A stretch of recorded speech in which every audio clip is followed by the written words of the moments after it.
Today's episode of the unofficial One Piece podcast is sponsored by Kolektakon. Pick up some cool One Piece Mega House figures, PVC figures, toys, and collectibles from Kolektakon.com/One Piece.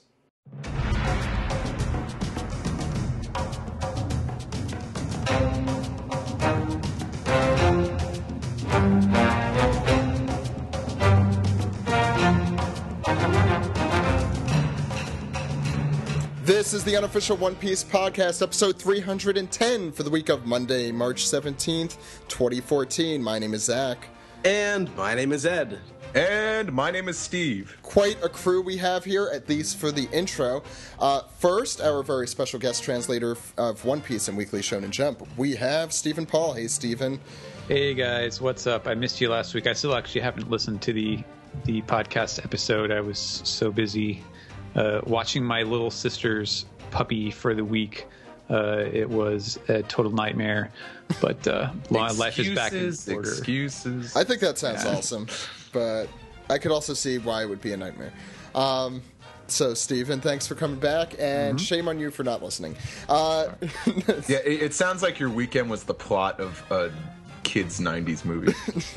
Yeah, pretty much. Oh, it's like, why don't we just put this chocolate cake aside? Nothing's gonna happen to this. Anyway, we also have the dude. Hey, dude. Hey, the Zach. How are you? also, hi, listeners. How's it going? We also have from the Ask Backwards Anime podcast. We have Doctor. Hey, Doc. Hey, the Zach. How you doing? Good, the Doctor. How's it going with you? Great. Coming back from no sleep, we have Jose Argumedo from the Toonami Faithful podcast. Hi. OPP Japan is done. You're welcome.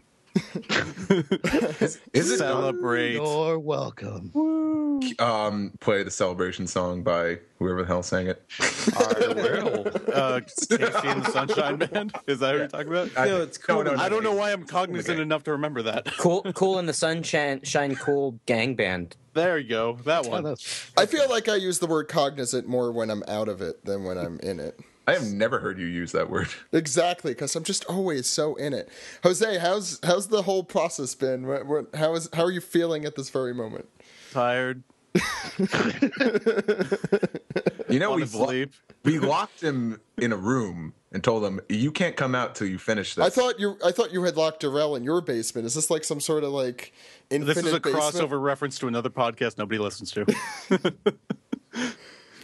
No, but once you come back. once I come back, the ratings will go back up. No, I'm joking. Or maybe I am. What the fuck was I gonna say? I don't know. The movie's done. Yay. That's all that matters, right? Yeah. I'm doing the credits right now, so that's the one. Like, the movie is done. The credits are the only thing that I can fuck around with now and be like, all right. Can you throw in a couple Simpsons references into the credits? I think it'd be fun. I think you should add in a blooper reel, like Rush Hour 3. Or every single Pixar movie. Can you actually like Toy Story? Can you actually put like a whole movie in the credits and just like I'm gonna fucking murder all of you. This man's insane. So the No more editing. The last thing I want to see is my Final Cut system, which is currently open.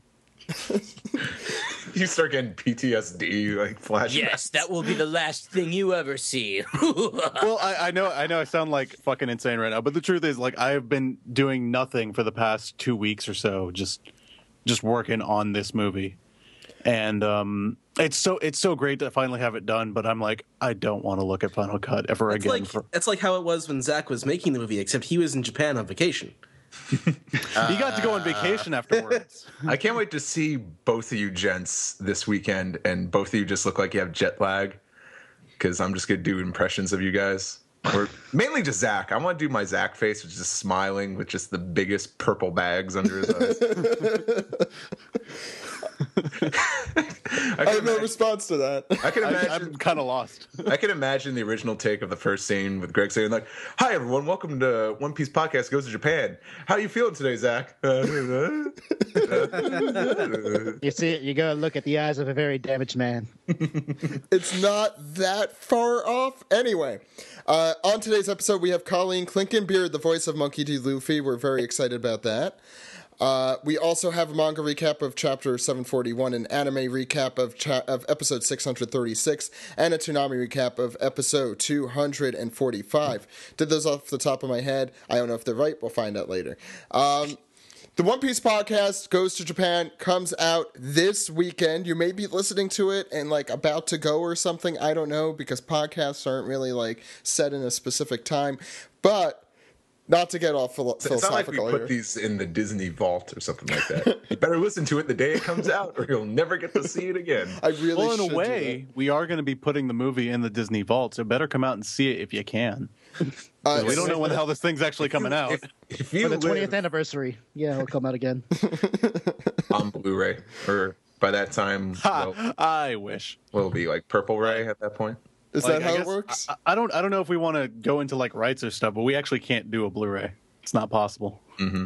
Oh, So we'd be fucked in that area. Maybe we'll just make our own copies. Let's not talk about that right now. Can we release it on Betamax? That's the real question. See, actually, we can Laser. do that. We're legally cleared for Betamax. It's weird. That's a medium that's going Well, then- places. then you got to do something right now about that. The One Piece Podcast Goes to Japan will be, if you don't know by now, it's on the banner of the site. We've told you guys a million times. Going to tell you again, the schedule is up, so you could even check. The One Piece Podcast Goes to Japan will premiere Friday, March 21st. That's this Friday at 4 p.m. in Heinz Panel 302, 304. Do not miss that. We're going to have Greg there. I'm going to be there. Jose's going to be there. Steve's going to be there. We're going to have prizes from Funimation and secret prizes Greg is bringing. So think you are going to want to come. You need to emphasize more on the fact that Greg will be there. Oh, right. How could I forget? Greg will be there. At his first anime convention ever. Greg is, not to make a Far East reference, but he's like a panda. There's not too many of them. There's And actually only one of them. It's a Greg. it's a good chance to see them. And when you do, please keep your voice at, very low, because you don't want to frighten Don't them. feed the panda. Or actually, Because you should. they already eat one thing, and that's all they do all day is they eat one thing and then they sleep, and it's just really lazy looking. The big difference is that Greg actually does stuff. And he wants to eat pizza, damn it. Sorry, I just went to the zoo the other day to see the pandas, and I'm like, there's such a big line to see the pandas do nothing. I don't understand it. The funny thing is, if it wasn't for everyone thinking they're so damn cute, evolution would have killed those things a long time ago. The only reason they're did you alive- guys watch Cosmos? Didn't we watch Cosmos? Yes. last night? Me and you, Ed, are the only people. I watched it. Oh, there I you go. watched it. Stephen did. Regular Yeah, Panda pandas are Man. alive. Pandas should not be. I'm How have still, we not made a Panda Man reference? All they do is eat bamboo all day. It's like a dude eating cheeseburgers all day. He's eventually going to die. They also have, I don't know how to delicately put this, they also have very tiny reproductive organs, which is why it's so difficult for them to reproduce. No, it's serious. That's the reason. sorry. But it's nothing to do with Greg at all, though. No, this, We're stereotyping. I forgot we were in a metaphor This is what still. Zach thinks of you. He thinks No. I guess you could say those pandas aren't so well equipped. Right now. And we're going to great places today. I'm having a great time already. I think this is gonna be an awesome episode. My excuse is I'm sleep deprived, so I have no idea what's going on. Well, Every- if you want every- that time, there's an episode where I'm sleep deprived. and Oh, I it's record amazing. back. Whoa. Hilarious. Dropping shit. Okay. It's not amazing that he drops everything. when was that, Steve? Let the people know. That was in the fall 2010. The episode is called "It's a Me, Luffy."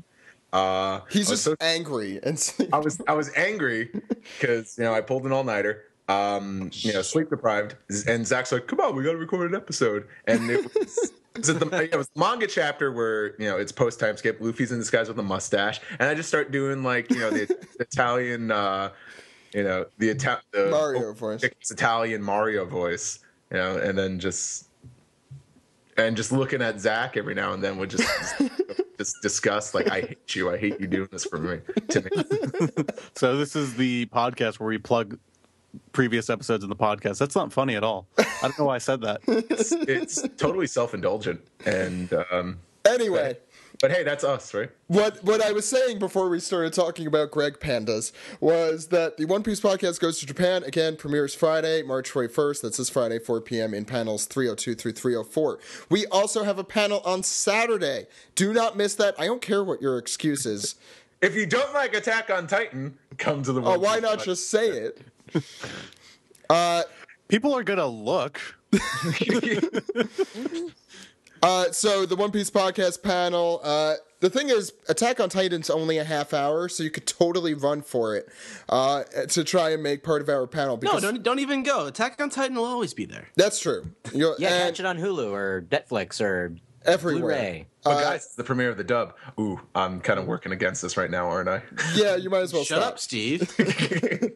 You'll be able Be to. out on Blu-ray in like a month. They already have clips of it online. You could check it out if you care so much. Anyway, the One Piece podcast panel is going to be Saturday, March 22nd at 5 p.m. That's in panel 306.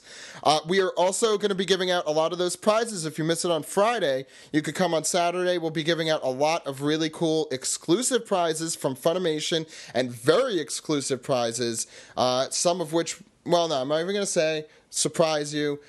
Come by Saturday, 5 p.m. You don't want to miss this one. Plus, Greg is going to be doing a lot of really cool stuff at the panel. Again, Greg's going to be there. Like Greg is way rarer than Attack on Titan. And he pandas. is a panda. No, he is not a panda. Shut up, won't be Zach. on Blu-ray. If we tell them he's a panda and he's on Blu-ray, more people will line up to see him. Okay, He actually won't be on Blu-ray. We can't. We just discussed this. We don't have the rights. no, we we have could to- put Greg on Blu-ray. We have to put him on find Bamboo. Betamax. We have the rights for Betamax. We can do that. So if you want Greg on Betamax, come to our panel. I just want people to walk into our panel and it says Greg up on stage just chewing bamboo ever so quietly. When you listener, hey listener, when you listen to this, tweet at us if you actually know what Betamax is, because that'd be awesome. I think everyone. I'm going to stop myself right there. Everyone who watches The Simpsons knows what Betamax is, right? Yeah, but I Like think it was on top of their I don't know. TV for like 30 years. Oh, The that Simpsons hasn't been on that I long. thought that was a VHS. No, it's a Betamax player. Well, that's and then why they we're here, replaced isn't it? it with a Laserdisc player when the DVD generation came around. Yeah, That's my one thing of Simpsons trivia that I'm remembering right now. they're like a decade behind. It's great. They all have know. Game Boys. They probably have HD DVD players now because Blu-ray. I don't know what's happening even at this point. This is going down in history as the greatest intro ever. Boom. Yeah, probably. Is there anything else I'm missing? Just some One Piece, because Just I some feel like One we haven't Piece. talked about that in like 10 minutes. So we have a lot of One Piece today. It's going to be a good show. There are going to be fewer people on the rest of the podcast, so it won't be quite as chaotic. So why don't we get right into it? You guys ready? Yeah. Yes. No. Come on and celebrate tonight, 'cause everything's gonna be alright. Let's celebrate. Celebrate good times, come on.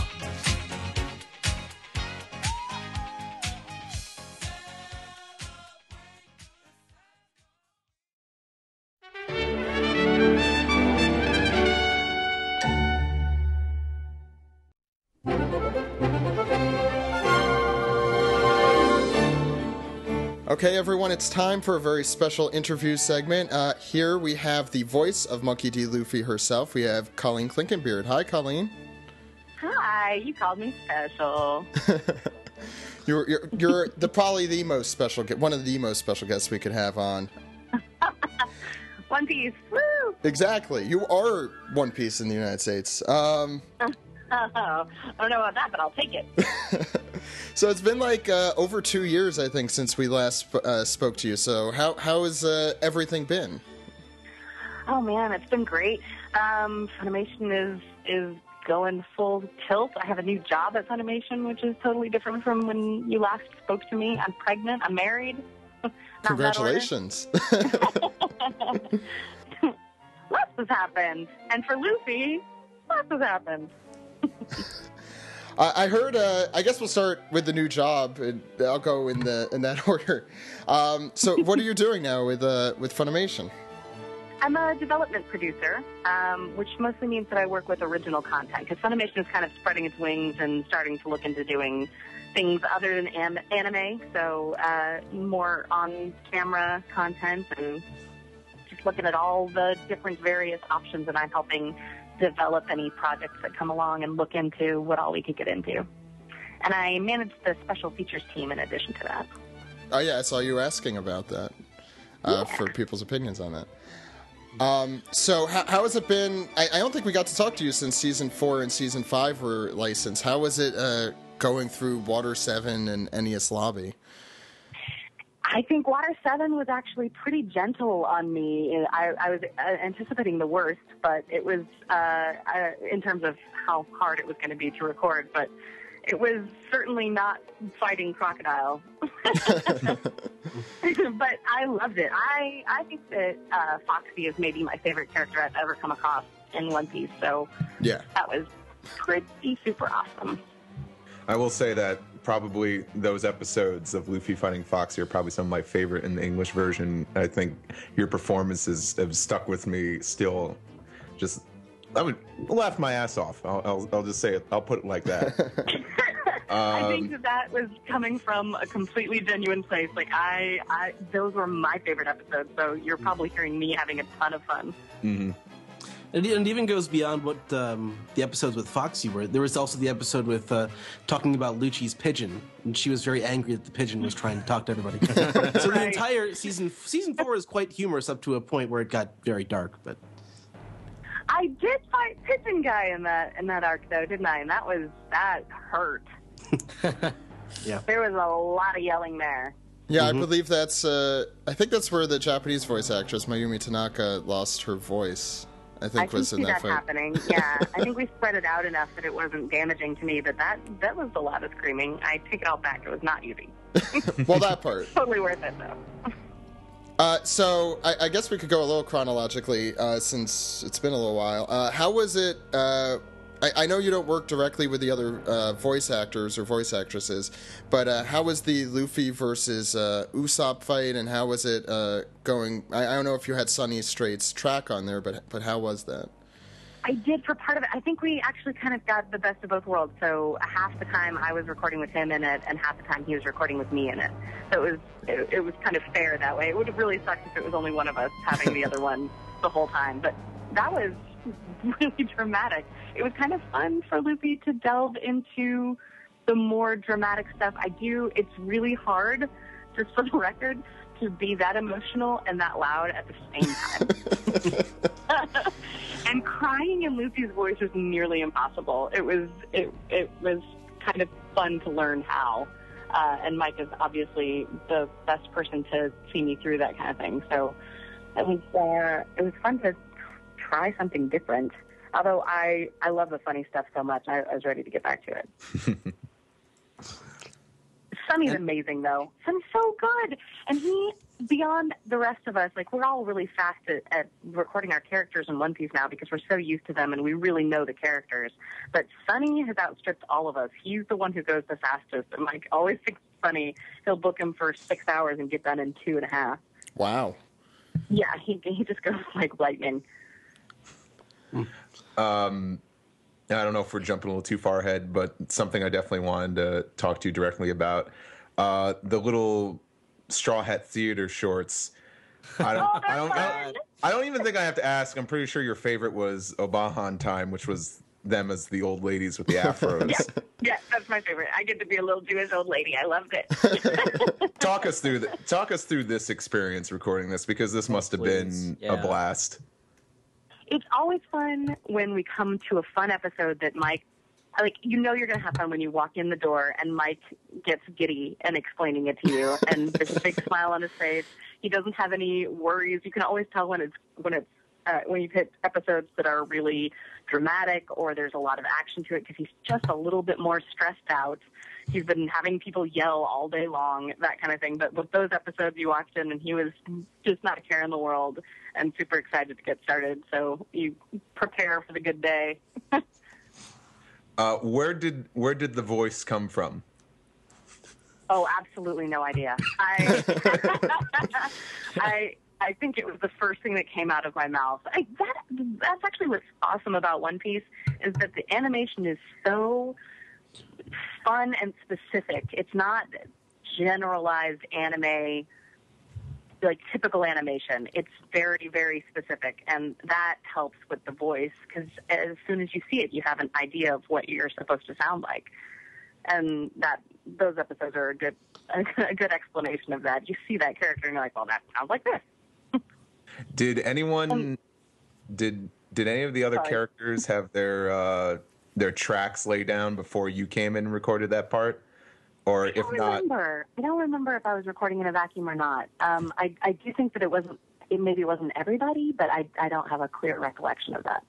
well, if you saw the final version, was there anyone's performances that literally just you busted a gut over? You were kind of surprised to hear them go I there. haven't seen the final version. I should ask Mike for those episodes. I haven't seen them.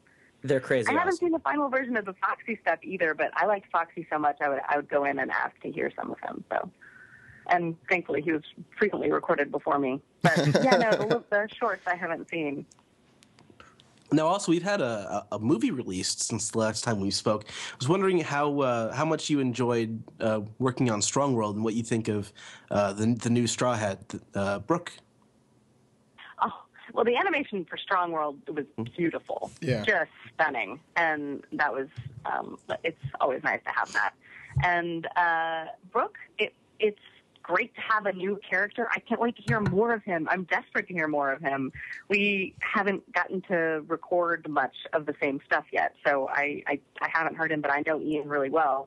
So I've heard him do the voice outside of the booth, and that's hilarious. That's fun to watch him. In fact, I got him to sing the other day, and we had a kid from Make-A-Wish come to Funimation. Funimation goes all out when we have Make-A-Wish kids, and Ian was there for an interview, and you can't say no to anything. And so he sang the whole song, and it was awesome.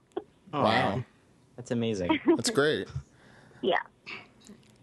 Dude, I know you had a question. Oh yeah. So let me just say that in this past season, and of course previous seasons, you're completely killing it. You're doing such a great job, and those particular scenes that you dread so much that anybody would, in which you have to scream. Is there anything you do to prepare yourself for that? Oh my gosh. There's no preparing for that kind of shredding of your throat. There's nothing. People ask how you warm up and stuff like that. There's no warming up. I mean, it's not like an extended note that you have to be prepared for. So it's really just preparing yourself mentally for the fact that this is going to hurt and getting yourself jonesed about the idea of Luffy as a whole so that you're excited to do it rather than dreading doing it. I love Luffy all the time. So even when he's yelling and causing me pain, I love him. So I just have to try to invest in whatever it is he's doing at the time. Right now, where Luffy is fighting Luffy, I'm fighting Oars in the Thriller Bark episode. So it's Luffy, and then Luffy gets beefed up at a different point, obviously. So it's big Luffy fighting huge Luffy, and I can either look at that as this is going to be terrible, or I can look at it as that's freaking hilarious. and that's do that one. And that's double duty too, because you're voicing Oars. Yeah. Yes, yeah. So it's huge. It's a lot to do, but it's so much fun. But to answer your question, I drink a lot of water. I drink between every single take, and then I let them know if it's getting too much and I have to take a break. Also, I'm pregnant now, and I'm trying not to hurt the little thing inside me. Yeah, that's so definitely something that you have to take. You can't scream to the point where you're going to pass out, or it changes the way you feel. So we should also say, I'm sorry, I'm going to add something else. No. Oh, well, I think we should also say congratulations on congrats. that. Of course, congratulations.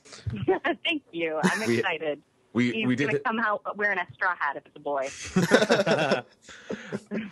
we did have Stephanie on a while back, and she, announced she was pregnant too. And now I sense a trend going on here. I predict Patrick Seitz will be next. Yes, clearly. I think he would make a lovely pregnant man.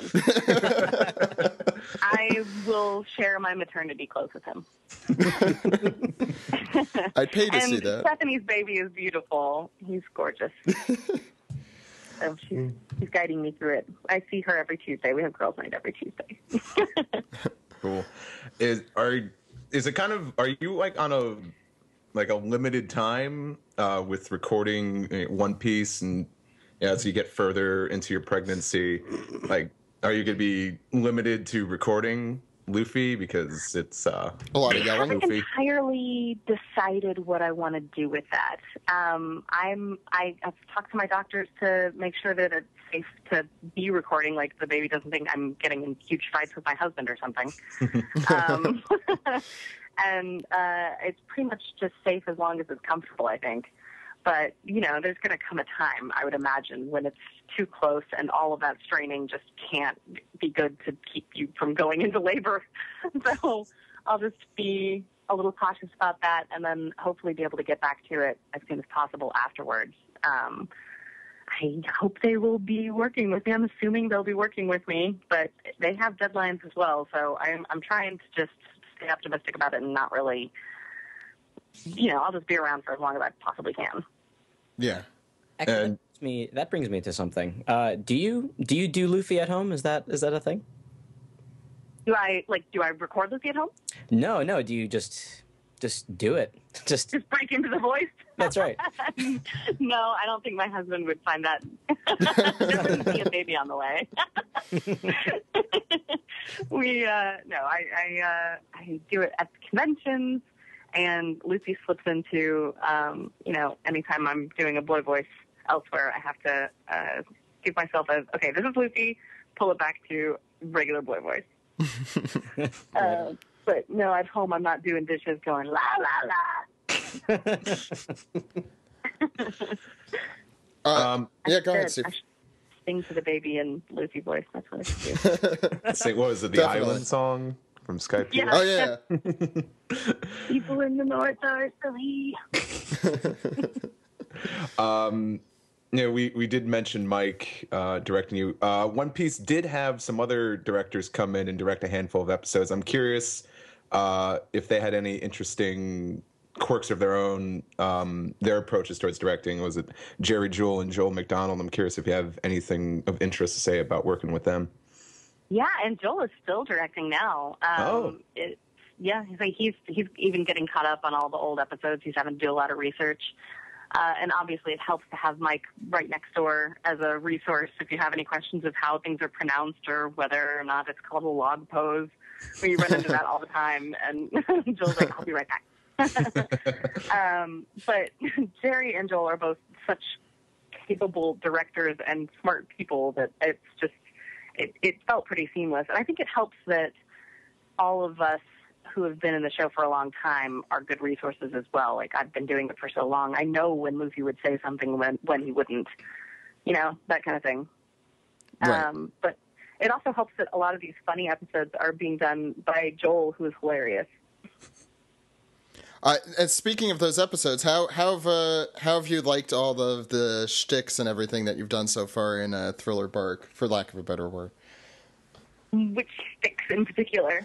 I'm curious. Well, I guess there's some zombie joke. Yeah, that's Steve. I can name one specifically because I know it's one of my favorites. I'm curious if that carries on to the actual actress. What do you think? What do you think of Luffy's original attempt at preventing a zombie from attacking you, also known as just putting him back in the ground? Oh, the old man, the old guy. He doesn't realize there's a zombie. Well, there's that guy, but I think really funny. It was like the first zombie they came across. He comes out of like a grave, and Luffy just walks up, sticks him back in the ground. Yeah, and we just call him old guy. Oh, that old guy keeps coming back up. Yeah, I mean, I like Luffy's reaction to anything. Luffy's first reaction to anything is far superior to anybody's first reaction. He Yeah, is 50% always, is 50%. It's like, can I eat this? yeah, it's either can I eat this, is that cool, or should I fight it? Those are the three responses.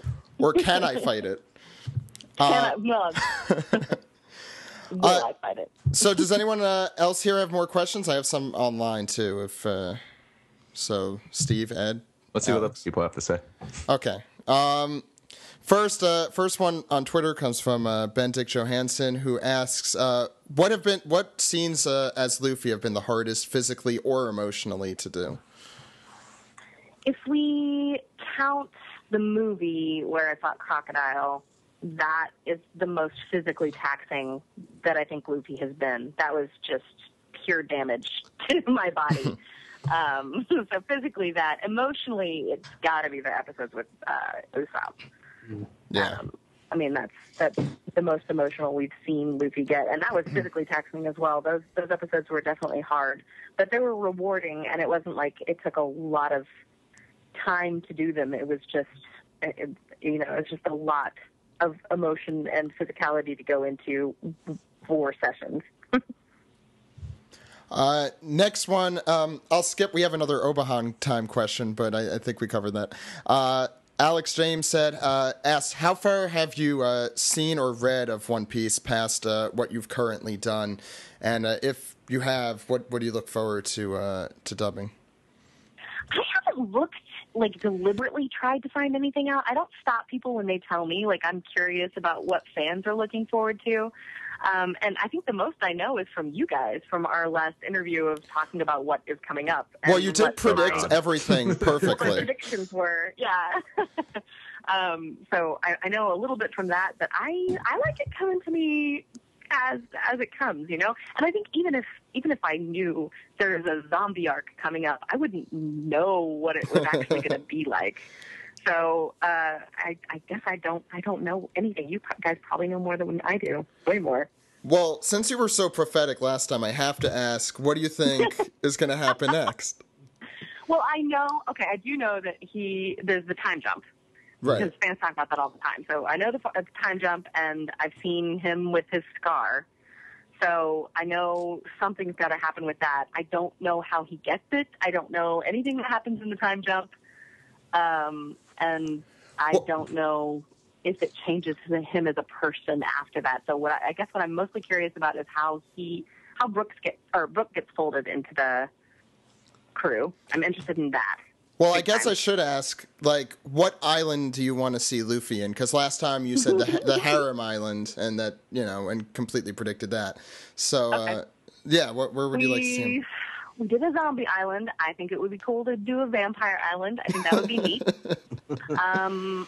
Have we come across an island where everybody's invisible? Because that would be cool too. No. I don't think we have. Something. No. I could see that happening, I guess. I don't know how that would work. Yeah. Let's see. I would like him. I like it when he's hunting for food, when he's super hungry and can't find any. So maybe an island where he can't find anything to eat. That would be fun. Oh, that would be terrible. He'd be in a bad place. And that was the fall of the great Monkey D. Luffy. Let's see. Creatures.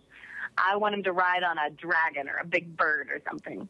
Because he would think that was so cool. You, again. Yeah. Oh, God. Is that something that happens? Does that happen? Well, Technically. Bird? Yeah. Does the bird happen? I forget the bird. I don't know so much about the bird. But the other thing. I've said too much. yeah. Look forward to the other thing.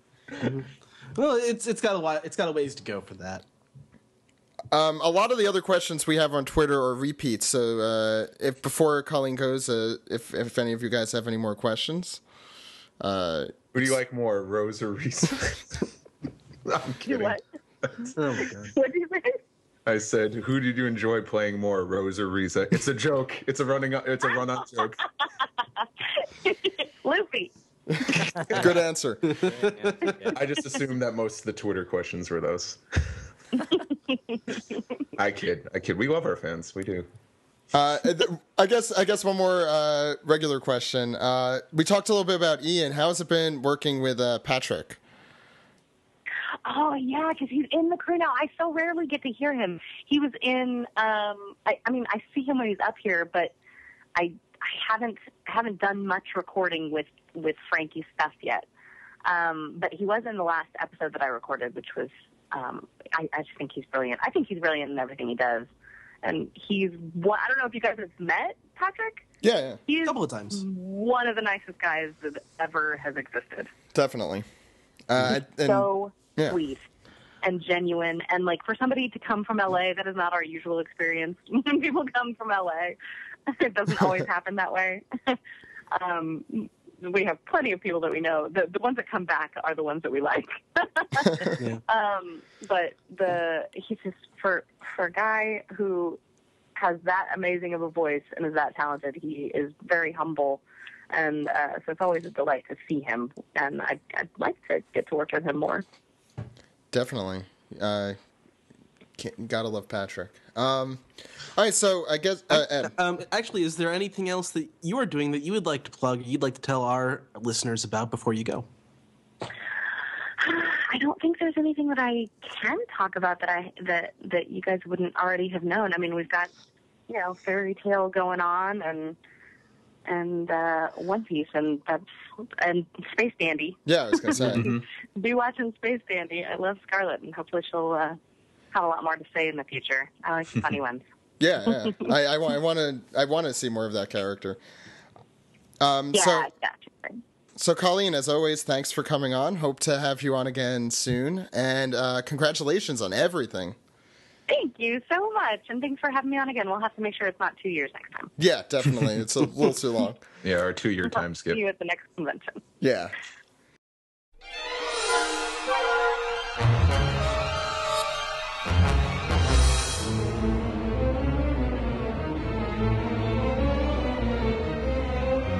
This is the manga recap for chapter 741, Usolan the Liar. Ed, let's start with the cover page, like the very front of Shonen Jump this week. We got, well, why don't you tell us what we got? Yeah, Luffy making an intense pose. I guess that is all there Giant is. fist. Yeah. He has very disproportionate hands. It's as big as his head. Well, that's foreshortening it. That's right. Steve, if you were like in the same room as me, I'd give you a high five right now. Yeah, handshake. Well, he is still kind of a little disproportionate. He's rubber. Maybe he blew the hand up a bit before he started. He pumped his shoes. Exactly. The little basketballs on them. The pumps, yeah. Yeah. Yeah, you know how it works. Maybe he has some British Knights. Maybe. Yeah, so- that's really all that's going on the front page. It's pretty cool, though. With us for the manga recap this week, we have, of course, Ed, Steve, and Steven and the Dude. Since we, I think, are changing casts at different points in this episode. So, Ed, cover page. No, not the cover page, Dak. Oh, I'm sorry. I believe it's time for Deep Thoughts by Eiichiro Oda. Cue the music. This week, I saw Kusanji Yanagiya do a Rakugo performance. It was the first time I laughed so hard at a performance of Sakotsu Nagaya. He's a master. I say the same thing all the time. I know. It's really true. He's a peak. Yeah, but people listen to Oda because he's famous. I did it before it was cool, though, Ed. Yeah. Let's be honest. Okay, cover page. Yeah. I'll let Oda have his. Yeah, he could have his this spot one. right there. Yeah. So on the cover page this week, we have the Straw Hat Army as everyone sort of sits around menacingly holding weapons. It's pretty cool, but sort of generic. What do you guys think? Steve, I like the. or Dude, sorry. Oh yeah, I like the bits of English. Boys will be boys, and all's well that ends well. Yeah, and there's also one on Chopper's tank that It takes two. I think he missed a letter, but he was writing "It takes two to quarrel," but there's no L at the end of quarrel. There's an A there. See, at first I thought that might be like tango in French or something, and then I thought to myself, Yeah. "Dude, you're an idiot. It would be tango." Yeah, now I'm trying to figure out and decipher what the hell's happening. There's a lot of detail on the guns. It's pretty cool. There's a lot Yeah. of detail everywhere. One of the things that first grabbed my attention was Frankie's shoulders. I thought they looked cool. Really cool. Oh They yeah, do. Yeah, I they agree. totally work. I love it when the Straw Hats have heavy artillery like this. It's so different. So it's kind of a cool change of pace. And they're in like a depressed sort of, bombed out town thing going on. Syria, they're in Syria. Oh. Wow. I almost thought when I first saw this, I almost thought it was an Impel Down themed one because Robin looks just like an Impel Down lady. Yeah. She's Domino. definitely like Generalissimo Robin here. And, Yes. and let's point out our error of the week. Robin's What's that? hair. Well, I don't know if this is necessarily an error, but like Robin's hair is inside her jacket. I guess that's not really an error. Never mind. It's not. No, I thought out loud. it's not like weird. it's not Stop like it, doing that. it's not like it rendered through the jacket. Brooke is wearing like one of those some sort of mask, like a bandana mask. Because he doesn't want, he doesn't want sand to get into his lungs if he had Yeah. any. You. Whackity schmackity doo. And as soon as I saw Nami's outfit, I just immediately just started thinking of the movie Stripes. Look at how her body bends abnormally. She's posing for the pinup calendar that the actual soldiers have in their barracks. Oh man, That looks like the same exact pose as the ice cream one. it is. It totally is. But now I just want to see like a giant like kind of like a hurricane or some sort of old World War II plane with a giant Nami painted on the side of it With ice cream. with ice cream. Anyone else have any other thoughts about the cover page? Zoro was actually smoking a cigarette. Or I wouldn't say it's smoking because there's no cigarette smoke coming from it, but I think he does have a cigarette in his mouth. Yep. Well, it's funny since he has the two swords, but these look like very American army kind of fatigues. It looks like he based this off of like the combat scenes in Saving Private Ryan where Right. they're in the city. It's very World War II. Yeah, I know. I'm a big fan of it. I think you guys have covered it very well. I just noticed Luffy's pins. He's got pins on his left arm there. Soon to be. Oh, actually, Shonen Jump gave out a pin that looks like the red one. It's the Straw Hat pin. Maybe. That other one could be like a Watchmen pin. Yeah, I was just going to say the same thing. Oh, we would have high-fived again. Again, always. So much high fiving. Ed, I guess we're good to start the chapter at some point. Okay. And we start at the underground port beneath Dressrosa, and Usopp continues to run away. And he thinks he's made it away safely, but he needs to know how to get out of the factory or out of the port because he can't go up the same chute. And but Luffy said that there was a lift, but he continues to freak out, and this is all Frankie's fault. Yeah, at this point, I was starting. I mean, we had that whole argument last week, which is incredibly. We'll talk about steak and salad at the end. I think. But no, I was at this point. I was feeling like you were at the end of last time. At this point, I felt I won. What? No, you're not gonna. It's not gonna. Change, it's not gonna like- change in the first panel of that chapter. I know. What's wrong with you people? We'll talk about that. at the That end. happened in a second. Go Yeah. ahead. And then a voice says, "Hey, you folks outside." And then Treble comes in. Everybody working hard. Don't stand around. No show here. Nothing to see here. Nothing to see here. Move along. But what do we do with all the fallen tontadas? And but everyone freaks out, and then they get back to work because Treble's like, "Yeah, pretty much. Get back to work, or I'll kill you."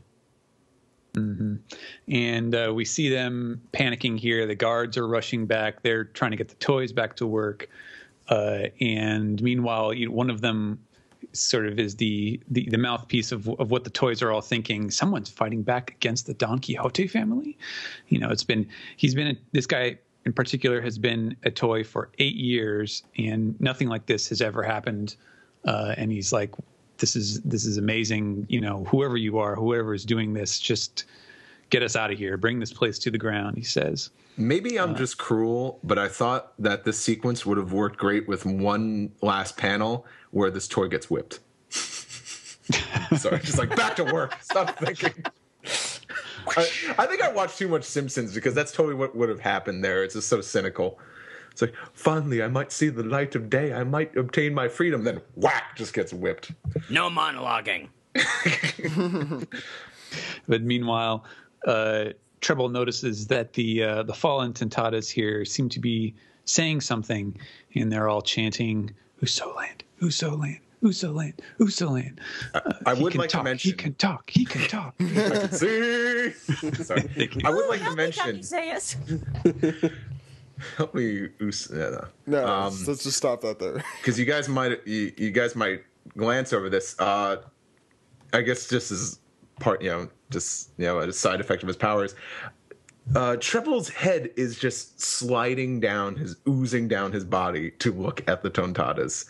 It is just the creepiest, grossest, yet coolest thing I've seen him do. Pure slime. He's more slime now than man. Twisted and evil. But they continue. We see basically all of the familiar Tontatas that we've seen throughout this arc, and they're all hoping for Usoland to come back. And Sugar says, "Usoland, that's the name they mentioned earlier." And finally, Leo kind of summons his strength and shouts it. And it's apparently being picked up on the loudspeaker that Treble has, because now it echoes out, and Usopp can hear it as he's running away. And he's like, "No, don't call me that.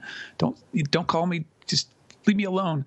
And Treble asks who that is, and Sugar reminds him that's the little people's friend, the one they mentioned. "You're so stupid. Just die." And he taunts her again. Seems to be their shtick. And Leo says, "Usoland is our hero." And Treble's like, "Oh, you hero? What's he going to save you?" And of course, Leo believes in him. That's right. And not just us. He's going to save everyone and everything. He's going to cure cancer. He's going to, kiss all the babies. Yep. Wave to the people. Blow them kisses. Shake hand, kiss baby. Shake hand, kiss baby. Kiss baby, shake hand. Yeah, Shake Harvey baby. Birdman reference. Shake baby. Abortions for all. Abortions for some, miniature American flags for others. Yeah. Yay. Okay. And Leo goes on. He says, "The toys who work underground day and night." And they're like, "Huh? You mean us?" And the toys are picking up on this, and despite them having to follow their orders to work, they stop and listen to this speech. And Leo goes on, "Our people who are enslaved in the factory." And we see, I don't think they quite hear him, but they're working themselves to the bone. "All the toys who stroll cheerfully to the town, but are crying on the inside." And of course, Oda drew in the creepiest looking toy. Oh God! Look at his bow tie.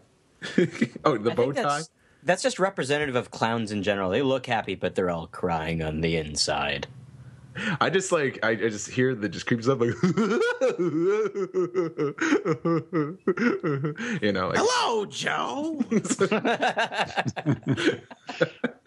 And then the middle panel here, I believe that's the pit where all the competitors of the Coliseum wound up, right? That's a scrap pile, I think. Because I think that impact in the hole is where Elizabello, I think he was the one that tried punching through it, right? Could have been that, or it could have been what's his name, the giant Hyrodin, as well, possibly.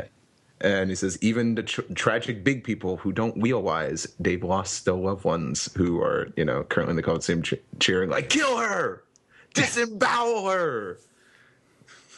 Disembowel him. Too many Simpsons references this episode. There's no such thing. No, you're right. How stupid of me to say that. And Leo, another close-up on him, he says, "Usoland will save everyone. He's a legendary hero." And Usopp's like, "Oh my God, just shut up already." And Sugar just looks on with just like nothing but contempt. And Treble says, "Oh, you people are pathetic. That's all a lie." And they're like, "What?" And they're like, "Oh, did you honestly get tricked again?" They're like, we? Did we? I like their gullibleness. I think it's a great bit here. They'll believe anybody, even the people who are telling that they were being lied to before, which they believe. That is a logical loop I don't want to go around. And Treble says, "Look how hurt you are." He's like, "He's not going to come and help you." It's like, what more proof do you need? It's like, where is he? Huh? He's nowhere in sight.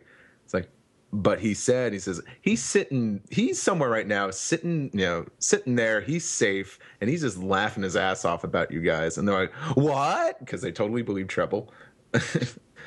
It's like knowing you guys how gullible you are. He told you a big fat lie and you believe it, and you should just give up on your hope already. And Usopp's like, well, I wish I could say he was wrong, but I am being a huge pussy right now. That is actually what he says. And he said, "Oh, just find a way to escape, guys. Good luck." Like, dude. So also we see kind of a blacked in Leo standing up. I always love these kind of panels where someone's standing up, like someone's in the foreground and they're just completely colored in black. It's always a really cool looking shot. So then, And you also see the tontadas in the background in that panel as well. I have the big faces on, like they're so surprised. So Leo's his catatonic happy face has suddenly turned into one of rage and tears. It's basically saying, "Hey, no, Uso Land would never lie. He would never lie." And we have a little flashback to when Usopp spins his yarn about being a descendant of Nolan the Liar. And as soon as Usopp hears that, cringes once again. And Leo explains he'll save no matter what he said, he'll save everything. Wow, this is really fun to do this voice. Now you know how Ed feels. Yeah, he made a promise that the legendary hero would never lie to us. And then a threat comes on the loudspeaker in addition to all this. If you insult his honor again, you'll pay for it. And telling him to brace himself. All the toys are just like... No. Brace himself. I'm sorry, brace himself. Big difference. Big difference. Oh, God. I love Treble and his face. Just, it's so gross. I bet he stinks. Like, I bet he smells like shit. So Leo's in the middle of his giant speech, then suddenly, pyak! And to Treble's delight, Amusement? Yeah. that is the death scream of a tontata. Pyak! I could have also imagined it sounding like a squeaky toy. Oh, Yeah, it's kind of. Well, what is it? What is that? What does that sound like? What's that closest to, Stephen? If we have to be really grim, I don't know. I don't think it's not necessarily tied to any like existing onomatopoeia in Japanese. I do like the idea that it would sound like the Pillsbury Doughboy, though. That's pretty good. Oh, that's incredibly tragic. Actually, so it appears that he has stomped on Leo. That's like a new Geico commercial, I must add. About as depressing as the Pillsbury Doughboy getting stomped to death. Oh, that's true. And other tontatas are joining in, saying, "That's right, Usoland will never, betray us." And he pig-yaws every single one of them, which it kind of kills me that they're all still alive, and I knew that they're going to be still alive because that'd be such a ruthless thing to do.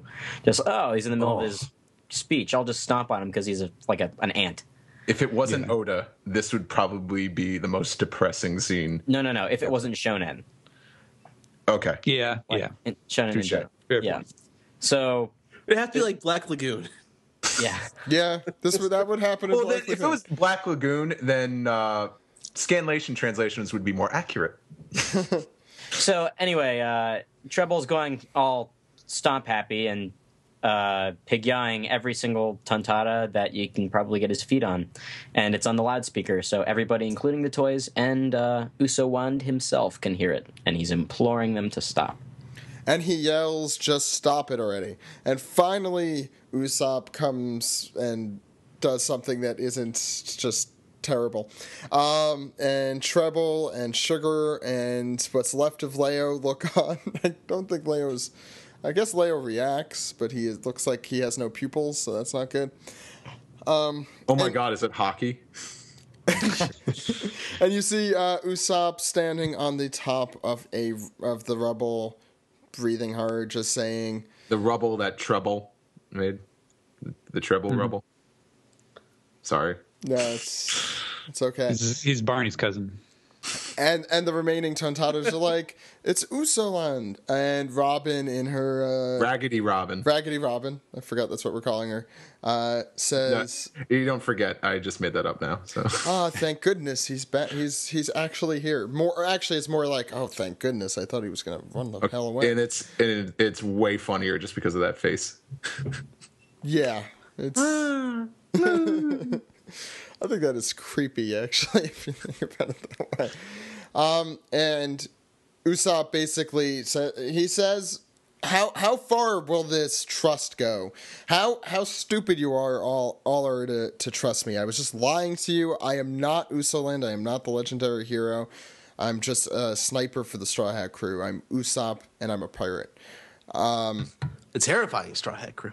The terrifying Straw Hat. Good catching that adjective there. And all the little toys who are obviously people at some point are all like, the Straw Hat Crew, what are they doing here? And Leo and the other Tontadas are in despair just over what's happening. It's sad. Yeah, so he has enough memory to remember that he's a member of the Straw Hat Crew. Okay, well, I never said he didn't have that. Well, neither did I. So and on the next page, you have Leo sort of completely alive still, just tearing up, and his face goes completely blurry. He's a pirate, but you're still a hero, right? It's like no means no. A pirate is a pirate. I don't need to repeat myself for you people. You shouldn't have believed me every single time, and everyone begins to cry. I think that is the saddest panel in the entire manga. Is that wrong to say? No, it's absolutely true. He's like, you guys are so stupid. You are so stupid. That's basically what he's saying to their faces, and they're so cute. That's like punching a baby. Yeah. And they talk like one, so it makes sense. So Treble says, you did this just to tell them that you lied to them. Yeah. Yeah, but he wants the Tontadas to be, I guess, released, to be free. They would wait for him until they died, he says. He doesn't want that on his conscience, but he's going to abandon them nonetheless. He doesn't mind having that on his conscience. That's your little criticism there, Ed. Yeah, I guess. I'd rather risk my life and go out with a bang. That would make him look better. So he sort of changed his mind. His name is Usopp, and tells the Tontadas, if I should die, build me a statue next to Nolan's. I will be a legendary hero for you. And then Leo starts to cry even more. Usopp! That's a really Straw Hat badass Crew. panel, by the way. Yeah. Oh. It's a great panel. That's probably one of my favorite Usopp panels in a while. And we've had some good Usopp panels. And he pulls his slingshot back, and Treble taunts him a little bit. He's going to go out in a blaze of glory, but he goes for a special attack, Green Scar, as the toys look on, holding boxes above their heads. And Usopp shoots a Platinus Shuriken. Platinus, I believe, is the Latin for big ass potleaf 420. Going out in a blaze of glory, all right. Smoke weed. Sorry. Yeah, and it goes. It's a pretty cool panel. As he shoots it, and it goes straight through Treble, and everyone, their minds just like blown. Usoland! They've already forgotten that his name is Usopp. The biggest pop I think Usopp has probably ever received right there. Look at their eyes. Look at them. They're crazy. Yeah, they're going insane. They're going ape shit. As they should. Now, do you Good suppose, on you. Yeah. Do you suppose that this? Do you think that was the finishing blow, or do you think this is just like Treble? Because he's just going to reconstitute himself. Oh, absolutely. And not the fight is on. Yeah, number two. I will take the number two to go. Yeah, if I could say this, if this was an easy fight for Usopp, then he'd gain nothing from this. I'm still. It seems as though on the next page we move on to a different. Yeah, let's talk about this for now. So it seems. I mean, there's nothing. Okay, so Ed, wait, steak or salad? That wasn't the question. That was not the question at all. It was called steak and salad, and it's like, if you forgot about steak, would you still remember the salad? It was a lot of. There's like, nothing, do you prefer meat or are you vegetarian?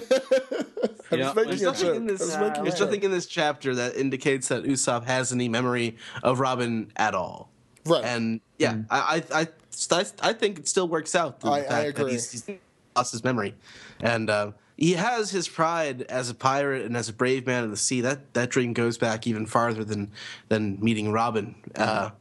But yeah, he's more of a coward now that he doesn't have those memories. I think that's accurate. I think he would have come to this point where we see that really badass panel at the bottom right there of that page. I think we would have just come to that point a lot quicker. Yeah. I'm sure he would have freaked Usopp out a doesn't little. need to think about it this much. Right. Well, I mean, like, okay, so another thing I kind of want to bring up is I was on Reddit this week, and they were talking about this, how he's basically not clinging to a name anymore, like an alternate thing, like Sogeking or Usoland. He's now Usopp, and it's because he lost that little bit of memory of being Sogeking, but he still has his other memories or something. I don't know. It's weird, but It's an interesting theory. I still don't support it. He became Sogeking to go, get Robin. So. Yeah. That was the I don't purpose know. of creating. I think that might be a little bit of a stretch, but it's definitely very noteworthy that he is sticking up as Usopp because that's one of those things. There are several Straw Hats that sort of have this weird kind of not quite public persona as far as the rest of the world knows, like Sanji with his bounty poster, and nobody really realizes that Chopper is as tough as he is because of his bounty poster. And I do wonder if this is going to be an outcome of that, is that Usopp becomes recognized for who he is now. Well, right. I mean, and I hope he does, if he beats Sugar in the end and releases everyone from, this, I don't know what to call it, spell. He will Voodoo be very magic. He will be. Thank you, Steve. He will be very well renowned after this, which is going to be kind of the lie becoming reality, which we see a lot with Usopp. Oh, he's the world famous pirate now. I see. No, something like that needs to happen. Otherwise, this would have just been a huge waste of time. No, I'm agreeing. Yeah. So I'm looking forward to seeing the result of all this. I mean, this is definitely the plot line, I think, in the chapter that we were looking forward to, but there's more in the chapter. I will say I still don't believe that losing the memory of Robin made him run away quicker, but I felt like we talked about that to death last week. So, yeah. Well, it got a really good... Just to update you on my opinion. It got a really good conversation, and I mean, there is a divided... It's good that we disagree on this because there's a divided opinion about this out there. That was a lot of fun. I had a lot of fun. Ask an SBS question about it. Yeah. Well, I think we'll find out. A little more definitively. I hope. Stephen, do we find? No, you don't even know yet, do you? No. Yeah. There is a few more pages left in this chapter.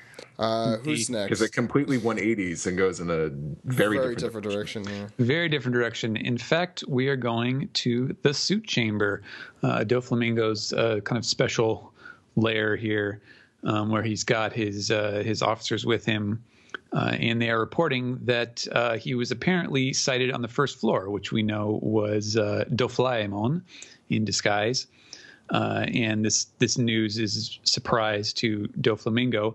But meanwhile, the soldier who is in hiding with Luffy and Violet, very close nearby, he's found a sword.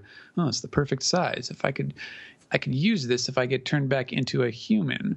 And he sees King Riku there, Violet mentions the Colosseum, and all of these things together cause the space behind the soldier's head to go hazy. And I'm surprised this flashback doesn't take place inside his hat. I'm disappointed. I'm disappointed. missed an opportunity. But Maybe the anime. Rub my hat and gaze into my past. we're going back many years here to when Kyros was an adolescent. We have guards reporting murder by a juvenile. There are 2 dead after a squabble in the slums. And apparently the killer, as they are reporting, is Kyros, age 15, one of the most infamous thugs in the land. And King Riku himself apparently has come to kind of subdue the situation. And as we can see on the bottom, he's right there next to Kyros. Kyros has got his beaten pipe there, and Riku's apparently, I don't know if he was trying to fight him or just to talk him down, but at any rate, the soldiers are ready to shoot because the king is in danger, but Riku says, no, don't shoot, put down your guns. And we go to the next panel. We see a close-up of the younger King Riku. Now he's wearing the crimson mask, or just the half of one at least. He said, Kyros, you said, come with me, Kyros. And Kyros doesn't know what to think.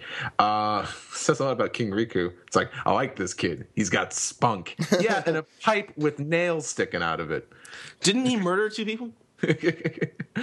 King Riku, yeah, I guess we mentioned this a long time ago. The last time we had a flashback with him, very similar traits to King Cobra from Alabasta. Yeah, I think he's setting himself a little bit apart in this, but I do agree that for the most part he's. Well, I mean, Cobra wasn't necessarily an actual badass fighter guy. Yeah, no. And yeah, he wasn't as involved directly. Mm-hmm. And now we go to the Corrida Coliseum. Sound familiar? Of course it does. And we hear an announcer. We don't know if it's Gats, but we could just imagine as Gats saying, Kyros, the 15-year-old murderer. Murder the most... Okay. Yeah, I know where you're going. And he's fighting a gladiator, I think just tearing right through his opponent's shield with his sword. And... the complete opposite of the audience we're used to now, where they're just saying, this is a sacred coliseum. How can you be so violent now these days? They're like, tear her fucking heart out. I want to see blood. And then the guy in the bottom panel is like, what potential? If you had a blade, you'd be dead. Wow, that is just spot on. I wish that character came back. He's only in this one panel. What potential you have, lad. Keep going. Grace. Grandfather, you're talking to a bush. You have spunk. Cut me a switch. Maybe he's one of those grandfathers that always adds an S to everything. Like, you want me to take you to Best Buys? Best Buys? Just grandfathers don't do that. People's moms do that now. That's true. That's true. I don't think grandfathers know what Best Buy is. Oh, back in the day, we just called the handyman. Can you believe that's not a job anymore? Yeah, just like Milkman. Milkman. I mean, yeah. Who's going to fuck your wife now? Oh, the pool boy. Pool boy. Okay. Tennis instructor. The UPS guy. These are all for rich people, though. I mean, let's be honest. We don't have any of those. Okay, fine. The next door neighbor. There you go. Or the babysitter. Your best friend. An old-fashioned. Your best friend's wife. Come on, what are we talking about? It's gone so far south. This is the beginning we're talking about, wow, King Riku's really a king of his people. He's a very nice guy, too. Who's banging your wife? Oh, my God. We have to cut that bit out. Keep it. Steve said keep Whatever it. He's in charge of what I keep. Who was talking? Steve, continue. The old grandpa was talking. This guy's his fault. What should be this guy's name? Because I named a couple characters. This old man deserves a name. Silas. Cyrus. Ignatius. Cyrus Ignatius. That's very. It's very Latin. Yeah, very. Cyrus Ignatius. I like it. It's perfect. Incontinent buttocks. Someone right. No, that's the guy at the top of the right panel there. On Is that what we're calling him? Oh god. We're calling. That's a different guy at the top of that panel. Yeah, that's a different guy. I should move on from this. Okay. Thank you, Steve. King Riku points out, it's like what was violence on the outside is potential here. It's like how ironic. And I think King Riku goes on. He's like he's beaten his cellmates half to death, and he hasn't eaten for 6 days and won't speak a word. Wow, what a badass! And this guy, I'm going to call him Bucky. And what does he sound like? Buckley. Honestly, you would do. Well, yeah, I said one thing. Yeah, call King Riku. Good. I'm glad you went in that direction. That could have gone in a lot of other ways. Nah. Call King Riku. And this Bucky or Buckley? Bucky. Bugs. Bucky. No, I'm not Bucky. Bugs. What are you naming a pet, Zach? No, Bugs Bunny. No. Oh, shut up, Rabbit. We named him Bugs. Bob Buckford. He wasn't even born there. He's just a schmo. This is a tough day. Go ahead, please. So Bob Buckford says, "Call King Riku." Call King Riku. Keep going. And we get a close up of Kiro saying, "It was a group of them, okay? They killed my friend. All right, it wasn't my fault. Wasn't my fault, Dad. My fault. Jeez. He's the bad boy of the Riku Kingdom. Yes, he Shut is. Like that's. I feel like this is just like if this was an episode of Cops, like Kiros is just like pinned to the ground right now in cuffs. Like there was a bunch of them, man. They ganged up on me. That's why I killed them. He does have a sweet mullet. And King Riku just no anger. Also, and are you a beast? That's a good callback to the previous flashback where he was talking about the difference between what makes a man and a beast. It's good to see that he's using that sort of textual continuity. I'd say fur, and King Riku kind of walks away, and Kiros is like shaking the bars. Like, I thought you'd understand me. No one understands me. What are you rebelling against? What do you got? And he's like, bring the kid food. It's like he has the will to live on, I guess. And he says like conditional release for winning 100 battles, however many years that takes. I think that's him asking that. He's like, oh, so I get my release, if I win 100 battles. 4 months later, and 100 straight victories. So by years they meant 4 months. Well, That's just how good he is. They assume like, yeah, Right. No, it'll take you some time, I was being facetious. And Kiros has won with an unprecedented speed. Rawr. Dude. All right. So, they tell him don't you dare leave, murderer. And, well, after he walks away, King Riku is surprised that he's not leaving. And he says, I can't go where I'm not wanted. Okay, can I just chime in here? Please. This woman yells that, and her friend's saying, like, don't yell that. And Yeah. She's like, I know that too. come on, these guys are professionals. They can handle it. And then Kiros just one single tear rolls down his cheek. So he continues to fight, kicking ass and taking names and popping cops and getting fame. And then he goes and wins 200 victories and 300. And nobody can stop him because he's fucking Kiros. And he's fighting a giant and a battle in underwater with fishmen. That's crazy. He's completely like killing them. And in the 4th year, he gets 1,000 victories. That's crazy. 1,000. And then he's just like, I'm a badass. Look at me.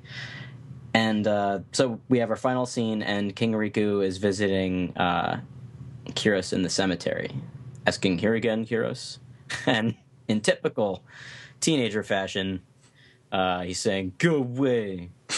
Never. So he's basically now answering, "Yes, I'm a beast. No matter where I go, I will be a beast for the rest of my life." And then he has his little ace moment where he says, "Damn it all. I just wish everybody would forget about me." What a coinky dink! He got what he wanted. Everyone gets what they want. Yeah. This is where So ends the story. thing. Steven, Yes. what did you think? I don't know. I wasn't on the manga recap last week, obviously. But I think. Oh yeah, there was one. Yeah, sorry. I think overall, just these two chapters, particularly with the Usopp story, didn't really do it for me. I think Usopp's his stand and his speech that he gave was really awesome. Like, "Build me a statue because I'm about to be your hero," is a really great line. But I still, I would have preferred maybe a more subtle way of doing it that wasn't just so extreme in ways that kind of exacerbated Usopp's worst behavior. It's a little similar to the things that we've said about Sanji's bad habits in the past. Yeah. So I don't know, if maybe the outcome of the rest of the fight, if there is indeed more, as you guys were saying, will sort of change my opinion on Usopp coming out of this arc. But I wasn't really a huge fan of the way that went. And the Kyros thing, I think,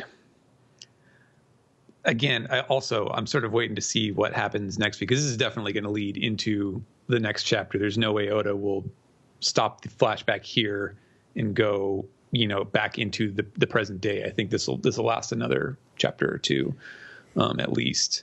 And I think go on, Stephen. No, go ahead. I was just going to say, I think it's safe to say, though, that we're getting this flashback at the time we're getting this flashback because the toys are about to become human again soon. Yes, definitely. Other thoughts, dude? Yeah, I think I like this chapter the more I read it, but I'm kind of in the same boat that Steven is. I'm really glad that Usopp's finally doing something and being a badass about it at that. But that's just it. This felt kind of like in the last arc with Zoro and Tashigi, and finishing off Monet for her. It felt like that sort of, and comparing it to Sanji's antics too. It's sort of like.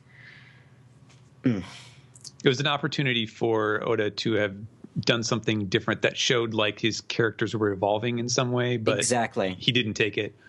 Yeah, thanks, Steven. I really can't think. I don't think you can discount the effect that the loss of his memories has had on him. I think it's going to make that was the whole point of trying to take Sugar out in the first place, was that so the entire kingdom would snap back to having all their memories again, and the darkness behind the kingdom would be revealed. The loss of the memories is the darkness behind the kingdom, as far as I'm concerned.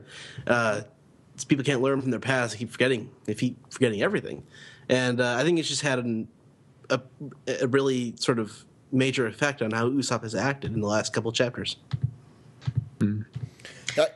And I think we kind of had a reflection of that in this chapter. In the last chapter, I talked about last week how first Usopp was like, "No, we don't have to save me. We have to save us." Remember he said that, right? Or we have to escape, which is still Usopp's typical cowardly route out, but it was a less selfish one. This one, he was super, super, super selfish. Yeah. And we also get the juxtaposition here, and we brought it up kind of jokingly, but I think it's serious, where the entire kingdom kind of had no bloodlust prior to all of the changes in No, I brought that up with intentions. Okay. I wanted to make sure so that Steve, was go pointed ahead. out. Steve, go ahead. I would like to add on to the Usopp thing because this is a great discussion.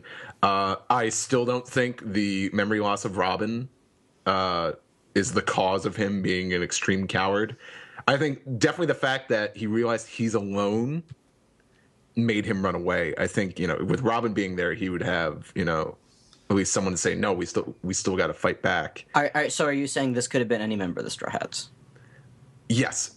Okay. I think if this was any other member, Usopp would have done the same thing. I think the reason why Usopp ran away was because he was alone. Not so much that, he lost all his memories of Enya's lobby. I refuse to believe that. And honestly, if that is the case, wouldn't it come up as such an excuse anyway? It would sound like an Usopp lie with, "Oh, Robin, if I remembered you, I wouldn't have ran away." It's like, yeah, bullshit.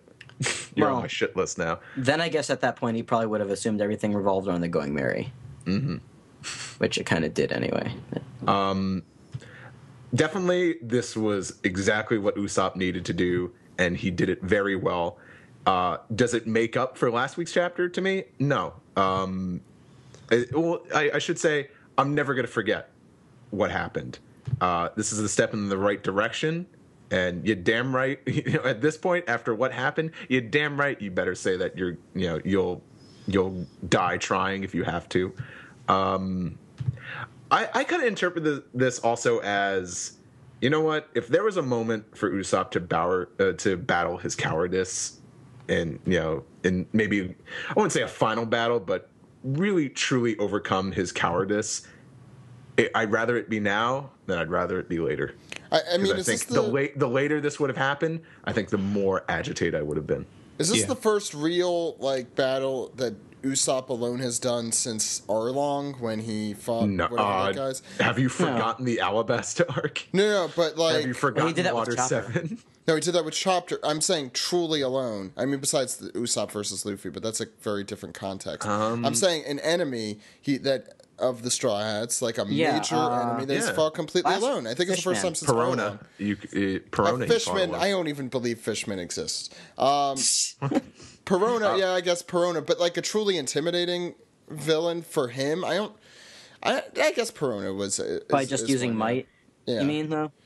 Like actual attacks as opposed to I'm gonna freak out with a bunch of bugs, right? Which I mean is Usopp style. So I love that. But I forgot about Perona. I guess that would be an example, but it's a rare occurrence in terms of sheer toughness. That's usually how he takes down his opponents. Did he fight anybody in Skypiea? No, he was taken out early on. Yeah. I mean, he kind of and then Sanji tried to confront it, and confronted Eneru, but he never really fought. One thing I would like to mention before we I don't know if anyone else wanted to talk about Usopp a little bit more, but I would like to give Oda credit for this. And there's the ongoing concept in stories called the liar reveal. When usually if a story is based around some guy saying a lie, oh, hey, I'm a legendary hero, follow me, I'll have your back. And then usually it comes to a point where it's revealed that he was a liar. And then everyone he told that lie to kind of turn their back on him, but then eventually everything works out in the end. And it's a very tired old concept that's just been done to death. And this is still a liar reveal, but it's Usopp revealing it. I mean, Treble and Sugar were telling them, he was lying to you.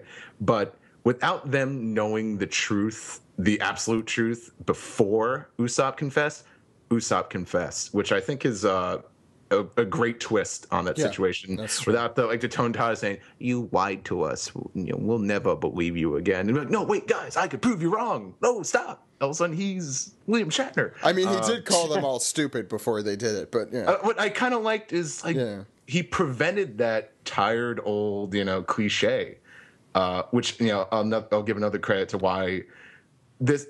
I'm satisfied with this. I wouldn't say it makes up for what happened in last week's chapter, because I'll never forget how pissed off I was about that. But if you're gonna do it, if you're gonna do the complete opposite and turn this around, this is the way to do it. For my 2 cents, I was actually more pissed off this chapter, reading a lot of the Usopp stuff, because there was only one panel of him running away at the end. I mean, you don't know what's going to happen next. Who knows? We're hoping that what ends up eventually happening does, but it takes a long time here. And the first time reading, this time it wasn't bad because you know what's going to happen. But I mean, you have 6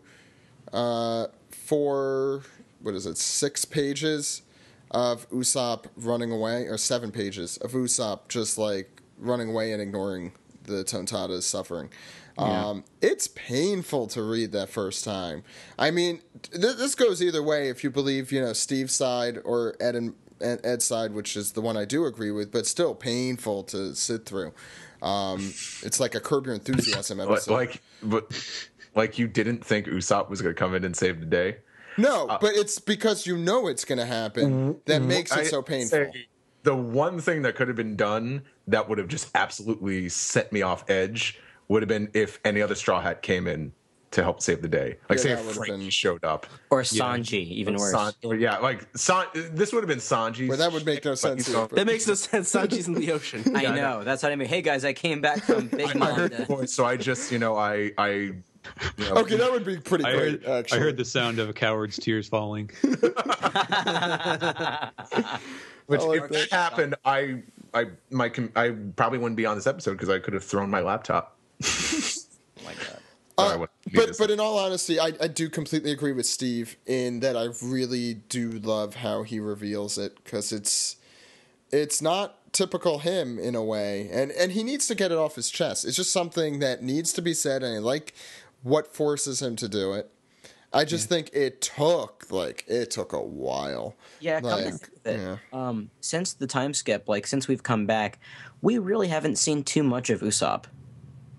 Mm-hmm. Right. We really haven't. He hasn't really been involved that heavily in anything. Well, that's why I'm loving this arc, is because I think almost everyone has been involved pretty heavily on their own merits. I would agree. Not everyone, not Nami and Chopper, but they had their fight with Jola.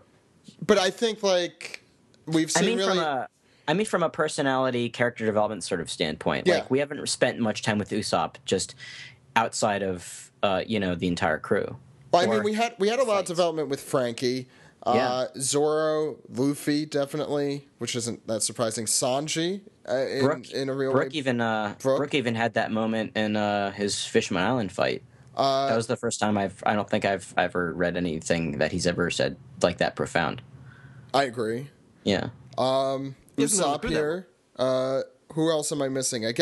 Robin and Nami and Chopper. I get Robin a little bit. I think we've seen.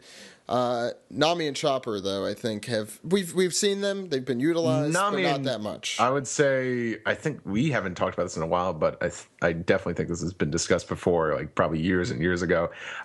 Nami, Chopper, and Sanji are really on deck for, hey, we need some more character development for these characters.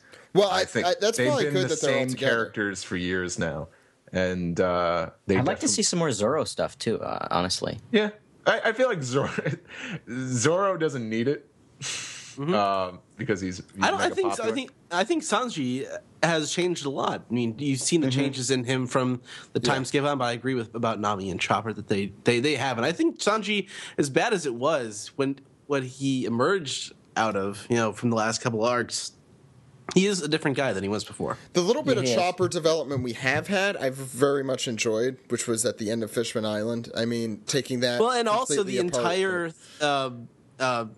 stuff with Caesar. Right. Yeah. I kind of forgot about that. But he's. Yeah, and also Nami's interaction with Tashi. You guys have forgotten all about the previous. No, but I still don't. I'm so sorry. Yeah, Nami actually, she had a great moment with Tashigi. Yeah, I'll give you that. Chopper, I guess. And then again, I think everyone expected Chopper to be pissed off at Caesar. And Nami's reaction, to the kids and stuff like that. That was big. That's sort of what led into the. I take it back. Maybe because it's not on the kind of level that Zoro going against Kuma or Usopp here, even. But not everything's always going to be a fight, I would say. So, but no, we haven't seen. I retract my statement. I think with Zoro, it was a fight because he's Zoro. He's the second strongest person on the crew. It kind of makes sense. Dude, you were gonna. Sorry.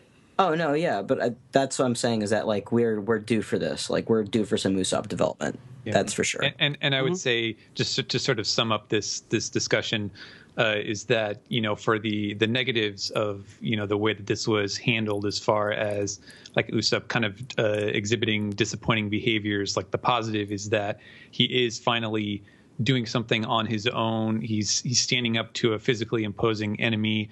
He's doing it as himself. And it is sort of like the linchpin of the whole operation. Nothing will succeed unless he succeeds, which is a lot different than his usual role. So, there's absolutely positives here that should not be overlooked because he was kind of a wuss for too long. I think that's a good place to end it. Well, actually, do we talk at all about the stuff between Kyros and King Riku? We'll do that next week. No, I mean, if there's, I'm kidding, but if there's stuff you want to talk about, go ahead. Is there anything that really needs to be said? I feel like there'll be a lot more that we'll be talking about in 2 weeks when we and the manga come back. Mm-hmm. I kind of love the booties that that Oda gives poor people that they wear, the little slippers. Yeah, forgot about those. Luffy had those as a child as well, I believe. Yeah, he did. And then they gave Ace those again for his execution. You don't get to have your boots. Sorry. Have some slippers. Sorry. Some people like slippers. I mean, hey, It's the Japanese execution slippers. You have to put them on when you. hey! Ace went out in slippers. Okay, he died in slippers, and he did it in style, in a blaze of glory. Oh god, oh my god! You were in a roll of puns today. Like I would most say old people in Florida, he died with slippers on. Take a boo, son. Take a boo. I almost thought you could say he went out like people in Florida, sitting with one leg crossed over me. That's a joke that only we get. Okay. Is there anything else? What better way to end a manga recap? Okay, so let's go into the next segment. You guys ready? Yes.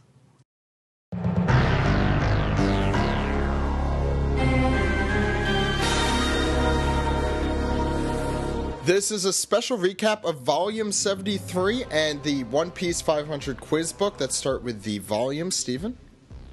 Hey, so yes, we have, we're taking a look at Volume 73, Operation Dressrosa SOP.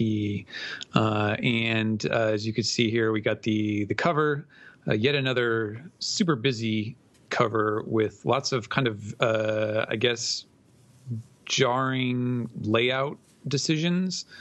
Everyone is kind of on their own separate layer of continuity here that makes no sense. But we've got Doflamingo and Law facing off. Luffy's in the background behind bars.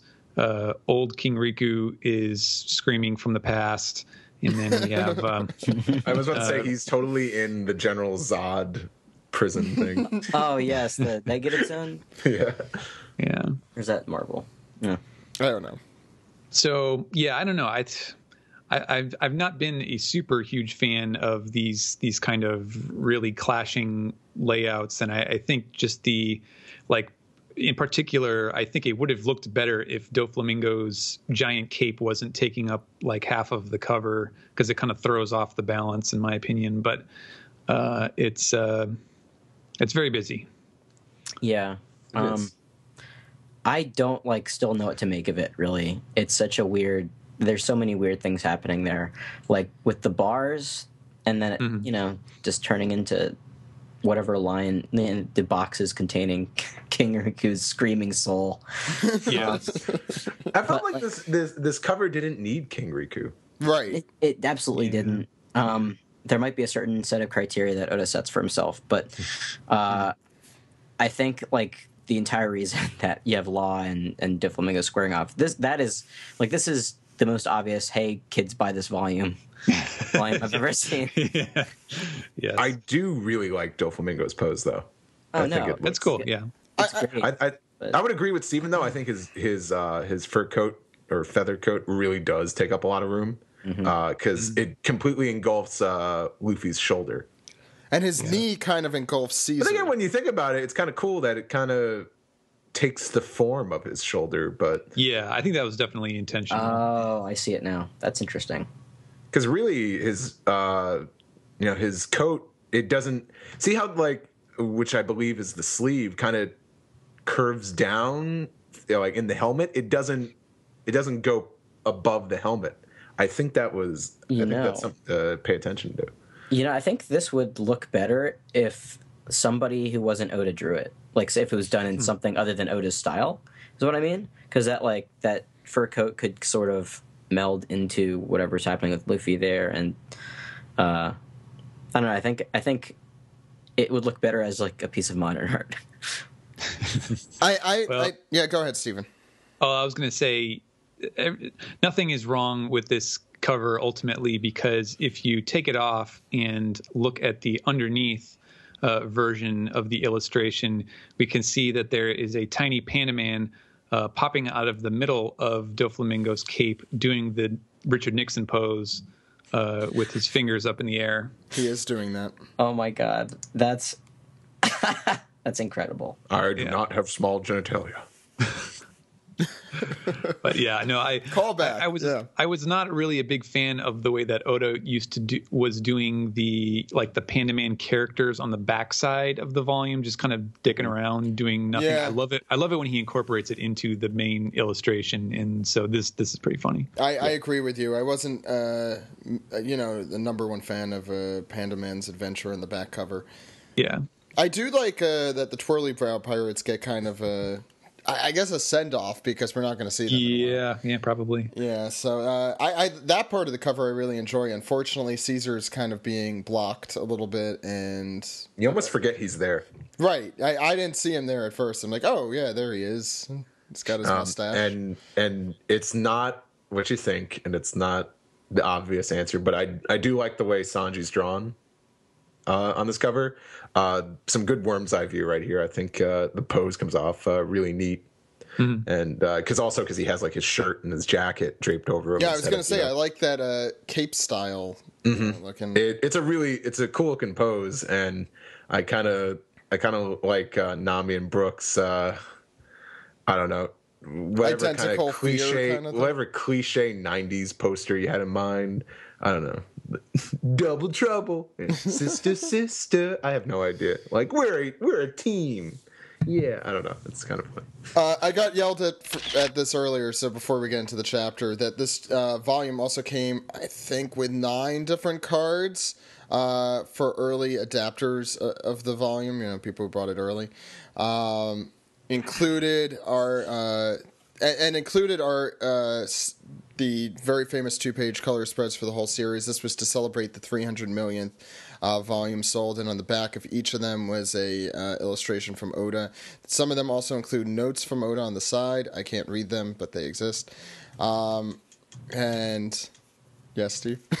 I assume that's Steve. No. Sorry. And yeah, so included are Mary burning, Luffy remembering that he has friends. Luffy getting the straw hat, Zoro cutting Monet in 2 for some reason. The straw hats giving the Alabasta, with the X's. A lot of notes on the Fishman Island, when they the whole crew kind of does their pose to Shirahoshi in the background. I don't have the one with Ace and Luffy together, and I think there's one more missing. I'll get yelled at for it later, but I think there's one more. Well, Zach's already been yelled at for me for other things. Look, so. I have an extra. I have the Mary burning. I have a bunch of extras of that, so I'll definitely give one to you. And give me the saddest one. Well, they're all really sad, actually. A lot of them are really sad. I don't know. The Alabasta one, I would love to own that one, but sorry, I don't have an inspirational quote there. All right, I'll let Steven get into the volume then. Okay. So if we go to the inside flap with Oda's comment, his drawing this time is Oda's take on there's a famous portrait of Shotoku Taishi, or Prince Shotoku. And in fact, if you Google Prince Shotoku and go to Wikipedia, it's the exact same picture that shows up there is the one that he drew. And he's got this funky looking like flat paddle thing. And Oda's comment is, when I was a student, I was taught that this guy up above here was the great Prince Shotoku, who was he ruled Japan, or at least in some form, in, I want to say, like the 7th century. So he's a very, very old figure. And he says, well, recently theories have arisen that this portrait is not actually of this prince, which is a problem because this overturns my theory that Shotoku Taishi is a glutton who always carries around his own rice paddle serving ladle thing. Shamoji is what it's called in Japanese. And he says, if that's the case, then which glutton are you? And there are still many mysteries left within history to be uncovered, I guess. And that is the author comment from Oda. The character profiles, nothing particularly interesting or new there. I mean, technically there usually isn't, but he's been writing some names in English recently, so sometimes you see stuff. It does have Fujitora in there. Getting into the volume itself, let's see. It starts at chapter 722, which is the one where Cavendish comes in to protect Rebecca's honor. That's where we start. And let's get into the SBS. So there's a bit of a curveball here with the SBS because the illustration at the top, which is where people send in their own, actually has Chopper here saying, "Oh, finally I can say it. Start the SBS." And so the first comment is not even from a reader; it's from Oda going, "What? You could do that?" And so that's the start of the SBS. And then I think he did this before, but then a reader chimes in and does the Virgo thing. He's like, "Take that back. It's Mr. SBS." And so our first actual question is a kid. I believe this must be a kid because you can see the illustration here is rather descriptive. He says, My dad is really good at producing Shinokuni, the land of the dead, from his butt. Does that mean he has the powers of the gas fruit?" And the great little drawing here of looks like his dad is torturing him. He's like got him on the ground. He's getting cheesecaked. Yeah. Is that the term for that? Yeah. And Oda says, "No, that's a fart. It's the land of the farts." So Bunokuni? Henokuni. Henokuni. He is the word for fart. And the next question, this is another one of those sort of Oda goofs questions. Someone was pointing out, Law's his knuckles have the death, the letters for death tattooed on them. And he's pointing out that sometimes they switch or that they're not always on the same joint of the knuckle or something like that. And he was saying, my theory about this is that Law is using shambles or chambras to mix them around. Wow, isn't that convenient to have the op fruit? And then Oda does the usual oh wow, yes, yeah, exactly, you are right. Nothing to do with me getting the directions wrong or forgetting to draw them. It was all Law's powers. So there we go. There's finally that's answered. Another loophole cleared up. Our next segment. It goes back to the picture of the 2-page spread of Robin doing the Gulliver's Travels thing with the Tentatas, and she was pointing out that they were rummaging through her pack and some candy fell out, and they were asking if that was for Chopper, and he said, yes, that's right. Robin always carries candy around so that she can give it to Chopper. I do want to say I really do love this SBS title as well. The header. Yeah. I wanted to mention Yes. that. It is awesome. Yes, Oh my God. of Giola doing her Picasso stuff. And you could also see the crew as their artistic selves trapped in there. Yeah. I love That's that great. so much. That's a really good one. Indeed. I thought you'd like that and make some sort of pun. But that It's, moment is gone. Always like that awkward moment when Zach puts you on the spot. I know, I do that. Go ahead, sorry. And the next question is Luffy's reunion, I guess, with Bellamy, where he remembers him. You can see in the picture here, he is thinking of Cricket. And he's like, oh, yeah, you're the guy who did the awful things to the diamond-headed guy. And he starts to say Maro, Maron, which is, I think that's the French word for chestnut, because that was what Cricket looked like, and he was confusing that with Bellamy. And so the question is, was he going to call him Maroni? And Odo's like, yes, that's exactly what he was going to do. He was trying to think of Bellamy, and he was thinking of the chestnut on Cricket's head. and he was going to call him like Chestnutty or something like that. And the final question for this SBS is apparently these panels. I should go back and try to find these, but in chapter 707 and 708. There are Coliseum panels of the same woman who is doing the thing where you cover your face, but you're looking through your fingers really obviously. And so the guy was asking what's the deal with her or what's her name.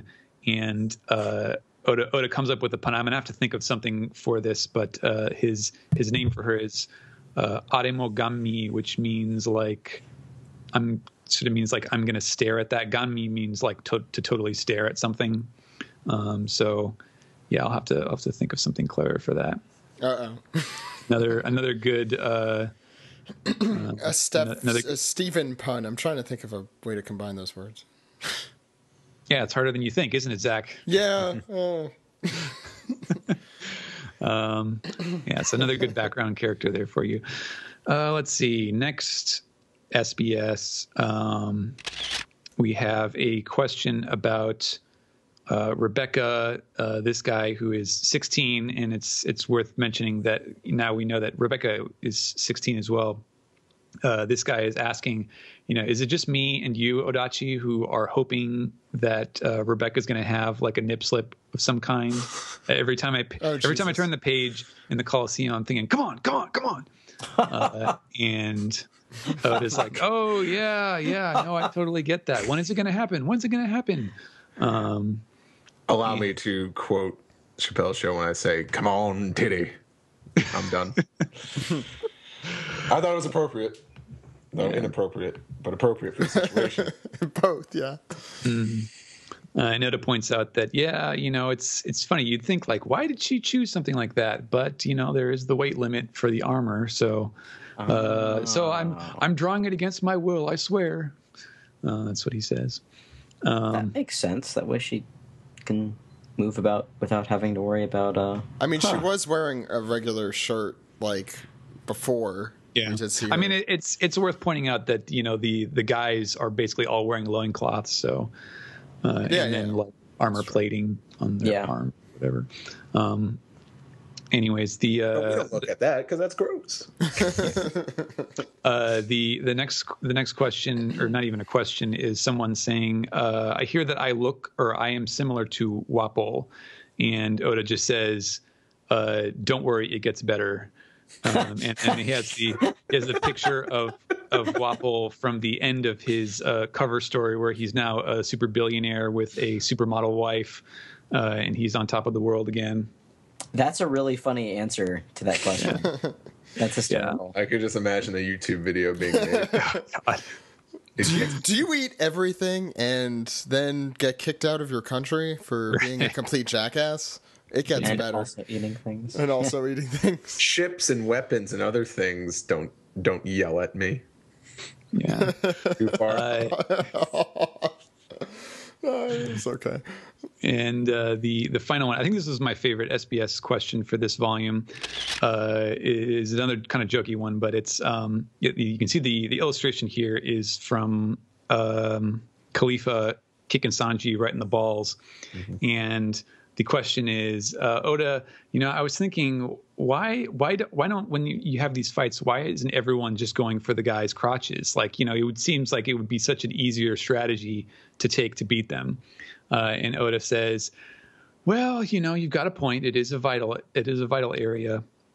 But consider this, you've got these powerful figures facing off. They can't back down. Everything is on the line. Whitebeard, Shanks, Mihawks, and they're all trying to hit each other in the balls. Is that the manga you want to read? Great answer. That's a great answer. Yeah. Yes, I kind of want that. Everyone's just going for nut shots. It's like cocktail manga. I think everyone is doing the like jump where they jump backwards and like they're shooting their butt back, like, no, get away.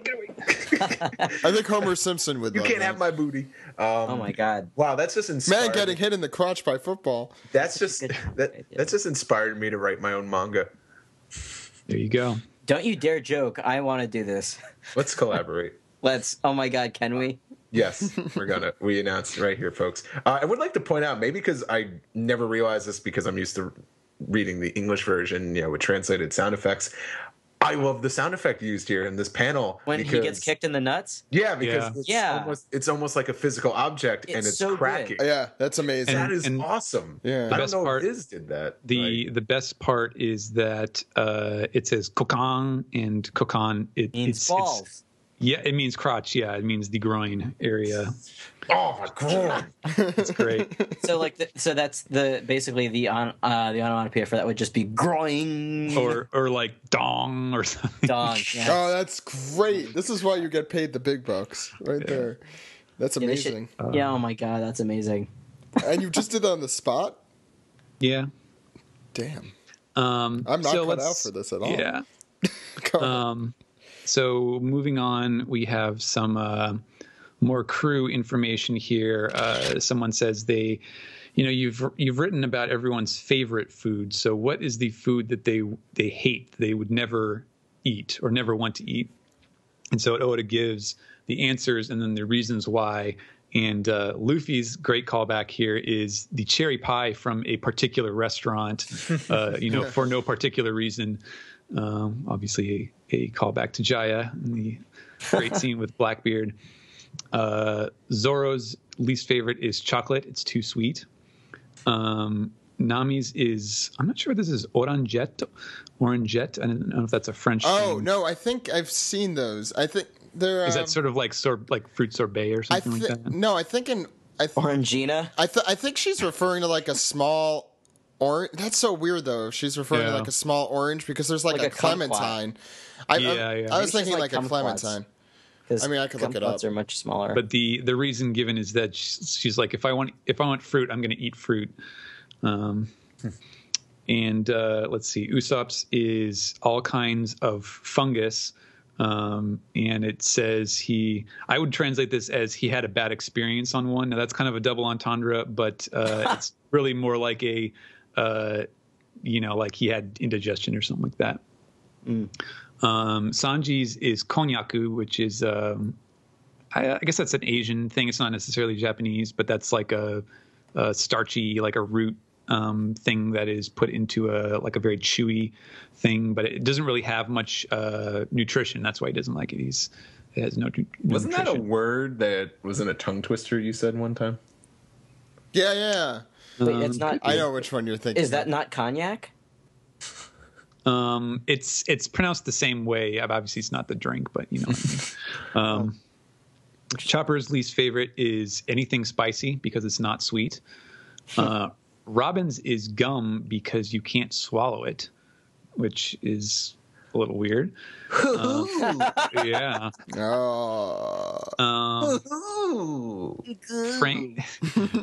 Frankie's is marshmallows because it's too soft. It's not hard enough. Man. Yeah, that's right. And the best one, Brooks, is lemon because he doesn't have the cheeks to do the sour face. Oh my god, that might be the first Skull joke I really laugh out loud at. No, I've laughed out loud.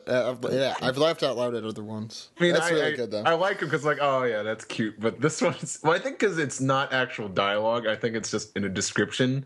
So I could read this in the most blandest voice possible, and I think it just comes off funnier. I don't know. Yeah, that's a good one. That's amazing. And then here we have this is a really good question actually, which is about Fujitora. It's actually about Fujitora and Ryokugyu, as to why they were named that way. And as we sort of discussed when he first appeared, Fuji is like a light purple. It's kind of a lilac color. And this guy is asking, why didn't you just use purple instead of Fuji? And he says, yeah, that's a good point. We've got Aka, Ao, Ki, and Midori. These are, just basic red, blue, yellow, green. Why would you skip Murasaki, which is purple, and go straight to Fuji, which is, a much more kind of specific color? And he said, I was thinking about, how to do the name itself. Would you call it Murasaki Tora, which would be just purple tiger? It's pretty long. If you did the kind of the different reading where you're using the like the combined version of the kanji, it would be shitora. And he said, no, it just doesn't roll off the tongue quite right. It doesn't have the right ring. Fujitora, that sounds awesome. And I kind of agree with him there. It's definitely a very memorable and particularly compared to, say, Rokugyu, it's a easy to pronounce name for people who are not Japanese. Yeah, I can't pronounce the other one. Yeah, and then he points out, and then he says, now this Rokugyu that you drew here for me, this is all wrong. As you can see, it's very creepy. It looks like it's out of like Super Jail or Metalocalypse or something. Yeah, he kind of looks like a Buffalo Man from Kinnikuman. Yeah, I was for some reason I thought of Ox King from Dragon Ball. Kyumao. Oh yeah. It looks like Gozu. Yeah, but Oda reassures us that he already has the design thought up, and it's super awesome, and he can't wait to draw him. So something to look forward to for sure. Yeah, I'm excited about that. Yeah, He can't wait to draw him. I like that. yeah. And the last SBS is one question, and this is going to be hell for me because I'm still not sure exactly how I'm going to do this. But it is a question. I'm sure Greg probably found this super fascinating.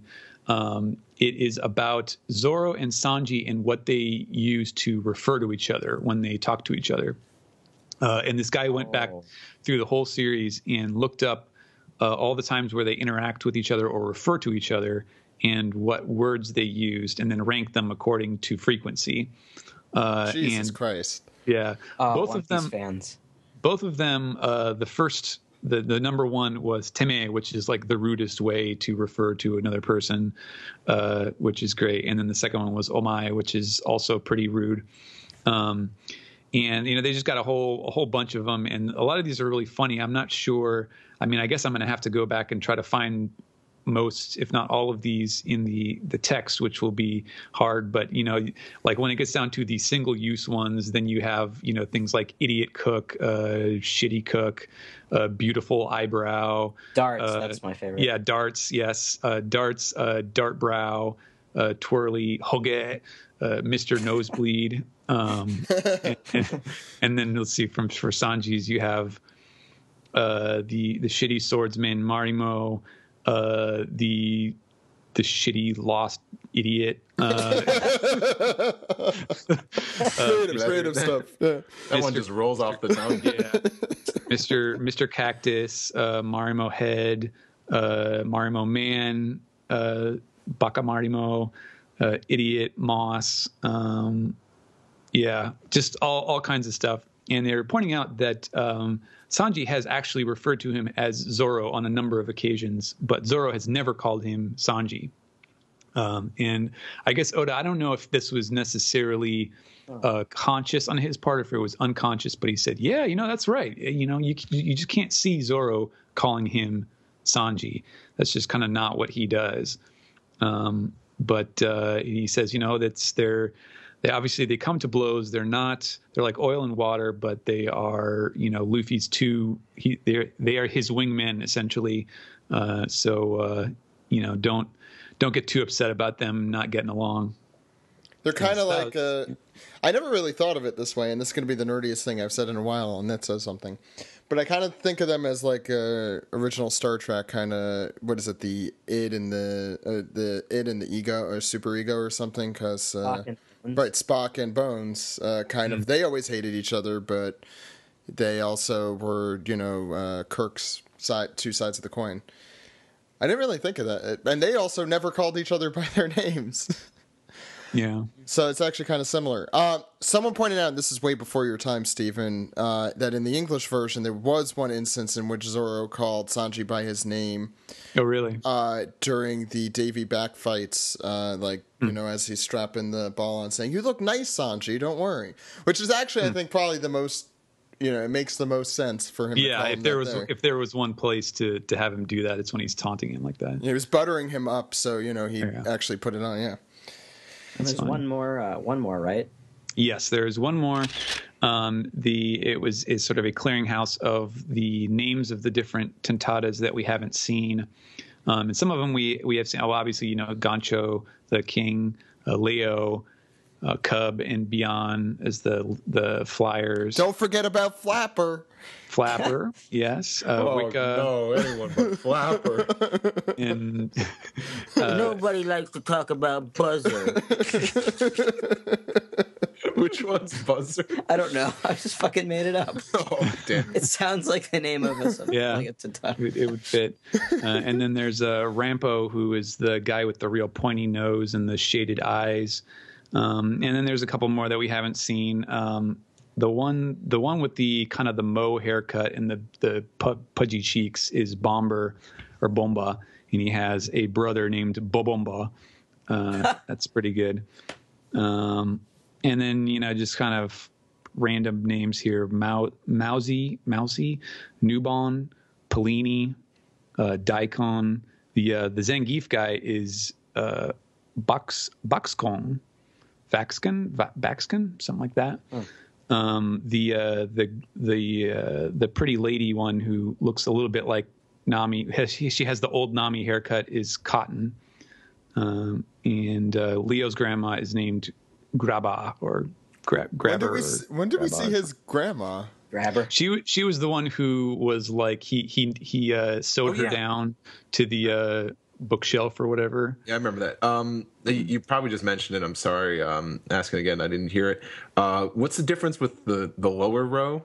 Like, what is that? The lower row are the recon. Okay. The guys. So that that's makes sense because we they're- saw them in. Yeah.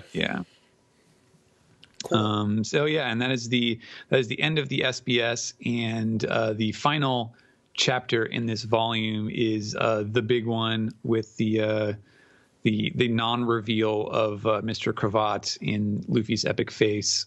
Great chapter to end a volume on for sure. Mm-hmm.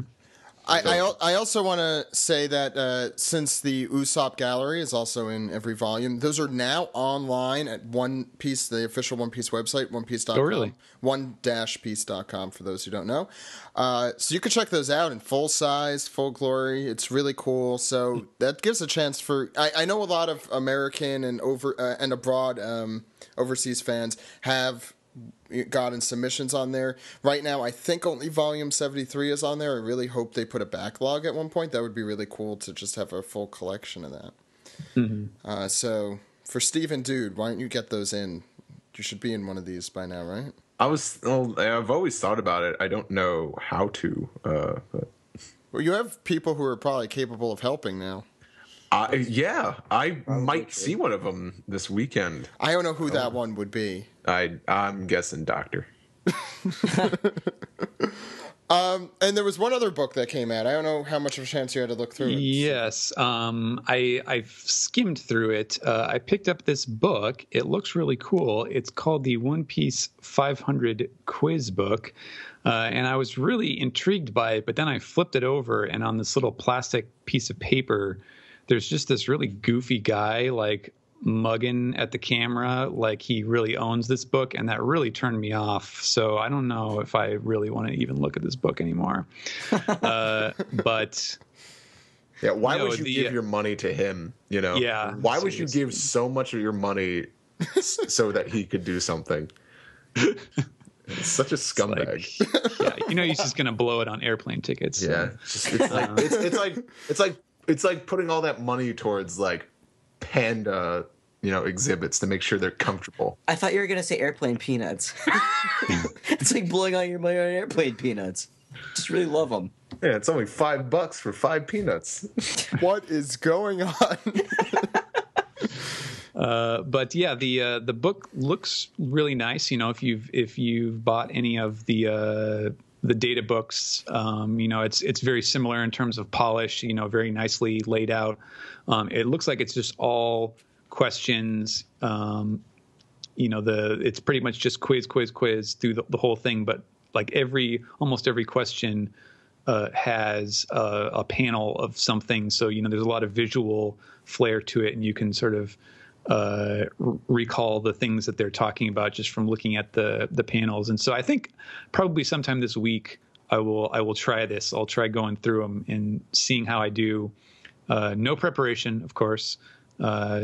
I think I think preparing yourself before cracking open this book is kind of betraying the purpose of it.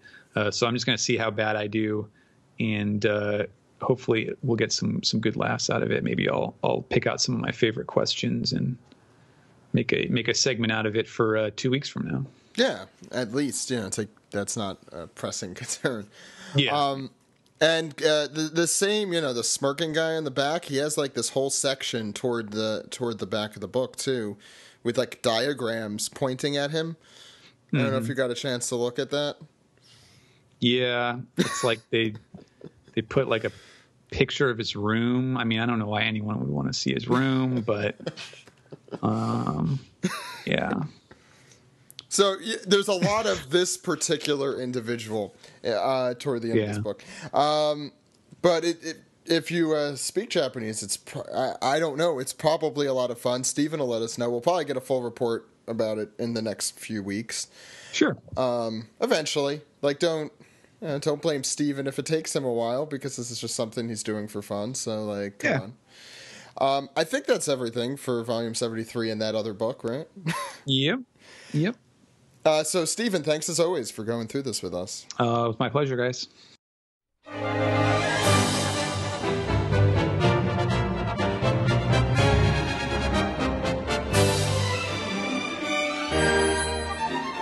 This is the anime recap for episode 636, A Super Rookie, Bartolomeo the Cannibal. And this episode, it was okay. It had some issues, though, Zach, didn't it? I think Steve noticed them more than me, but we could go through the episode if you want. I'll go through it quickly, since this episode, I think, is around 8 hours long. I don't know yet. At the rate we're going right now. I think we just surpassed the length of Anime Fans Give Back 1 and 2. Put together.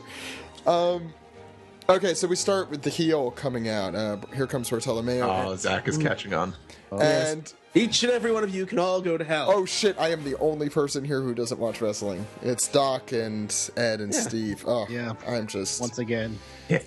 Anyway, he throws a bomb into the crowd that was not a bomb. Didn't that happen, like, just after something like that happened in the real world in the manga? I remember it was... I don't remember that. Maybe I'm making that up. But Bartolomeo is getting... Everyone hates Bartolomeo, and everyone's throwing garbage in the ring. It's like Bash at the Beach. Cavendish is eating flowers, meanwhile, while he is watching this all happen. I didn't realize that was happening in the manga. My secret shame. Gadatsu makes Gyatso. I'm never going to know. Gadatsu makes his announcements. Bellamy the hyena, the bullet of Dressrosa. I haven't heard that name before. Yeah.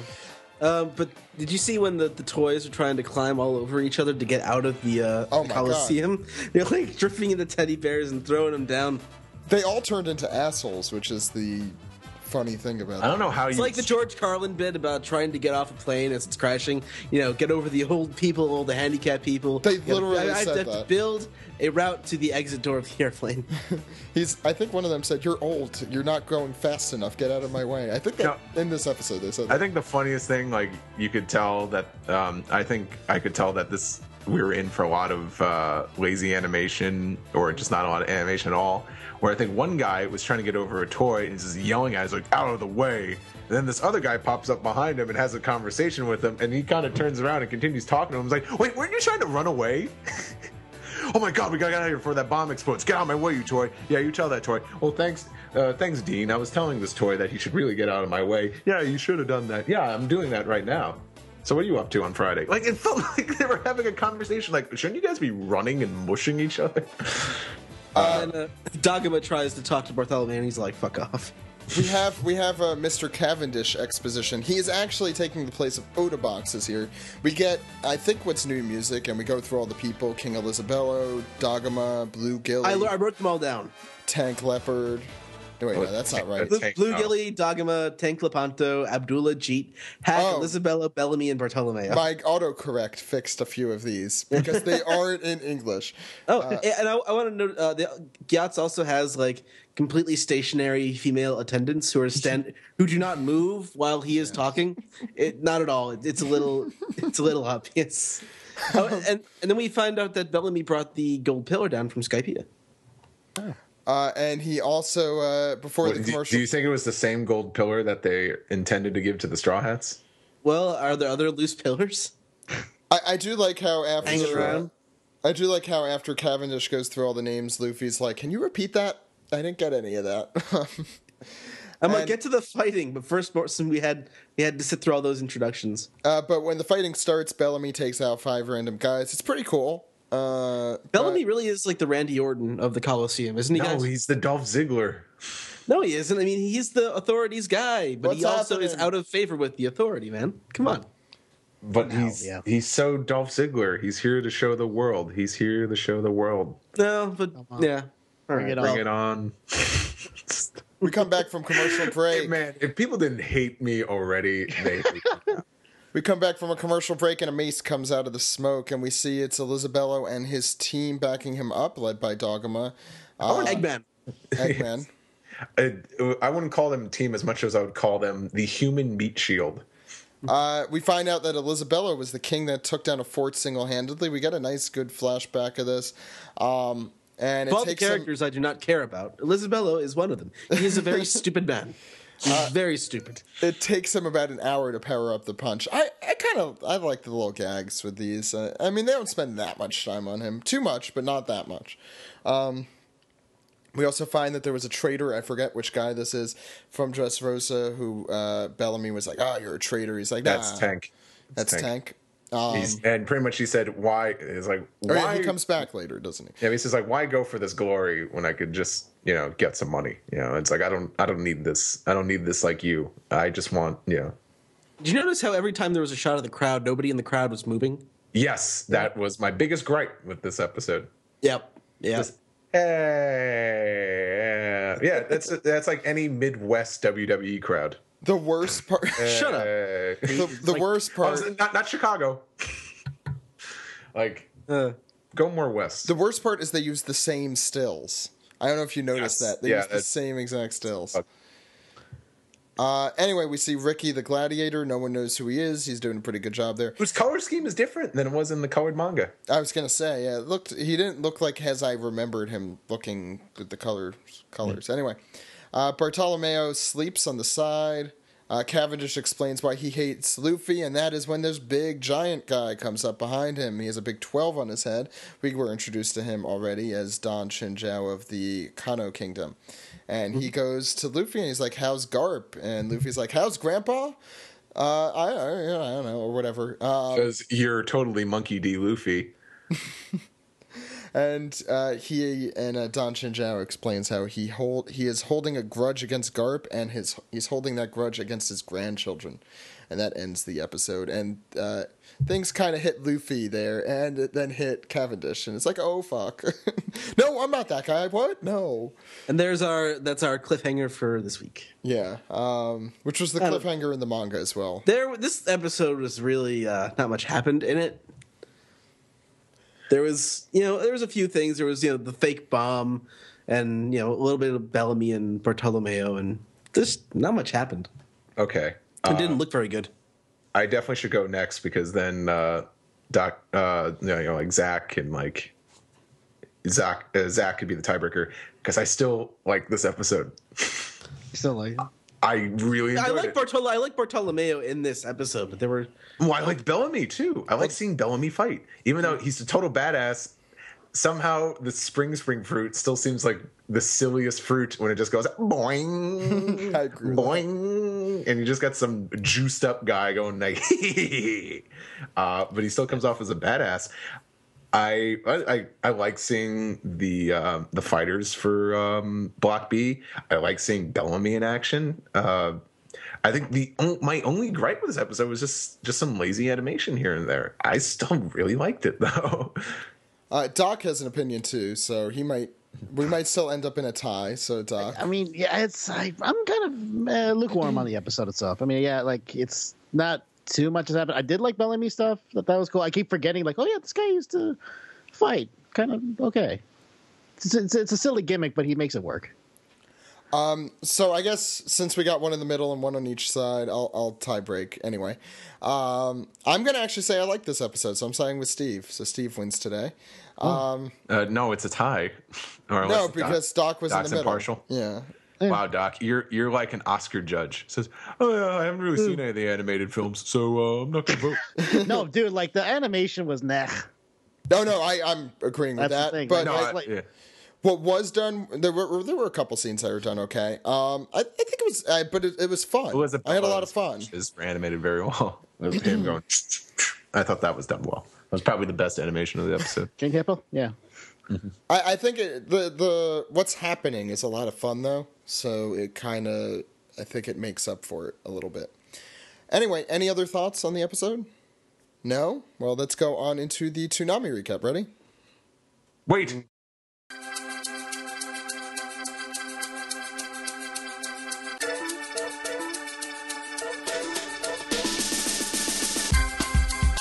This is the Toonami recap for episode 245. Come back, Robin. Showdown with CP9. First, let's get into ratings. One Piece did really well this week. You guys listen to us. That's the only explanation, right? Steve, do you know what it got? No, because this must have just came out today, right? No, this came out last week, but it's still this very is for good. last week's episode? Yes, for March 8th, which was the one right after the big reveal. It's the one with the polygraph test, that whole one. 1 a.m., One Piece got 1,152,000 with a 0.8 household rating, which is up 0.2 from last week. It's really good. It's very, awesome. very good. And it was actually quint millions this week. And we beat everything afterward. So Blue Exorcist got 1,072,000. We got 1,152,000, and very little drop off from 12:30. That's great for Toonami though. Well, put it this way: from 11:30, it all went incrementally down because it gets later in the night. But Space Dandy only got a little over 100,000 more than One Piece, only 100,000. So it got 1.276 million. So that's really good. That means it's good retention. I think that's what I mean. Trending, One Piece got number 3 in the U.S., and that's it. Black Lagoon starts this coming weekend. I'm really excited about it. I like how some fans were tweeting this past weekend that Toonami missed the opportunity to have the Pirate Hour. That's what we were saying was going to happen. I didn't know they were going to switch Black Lagoon out in that way, but I'm excited. The promo looks great, and it's one of my favorite series, so I suggest you check it out if you haven't. It is like One Piece if it were violent and not at all like One Piece. But it has pirates, real pirates. Anyway, the Toonami episode. We have the cold opening. The crew crashes through the wall and interrupts the party. We saw that last week. Polly is not happening. Is not happy. This ain't happening. No, I don't believe this. This ain't happening. It's true either way. CP9, after the opening, CP9 again reveals themselves. I love Lucci's line, but you'll forgive me if I say I'm sorry, right? Like, what a douchey thing to say. Maybe you'll believe me if I smash Iceberg's face. He did say that. You wouldn't dare. Do it, I dare you. Like, what's Paulie going to say to that? And then, Steve, a South Park song of some sort came into my head. Finger, bang, bang. Bang, bang. Thank you, Steve. Lucci's gonna finger bang bang you into his life. Okay, that happened. Then we get some flashbacks. One of, I love these flashbacks. We get Bluno at the bar, from the bar. From the bar, at the bar. At the bar.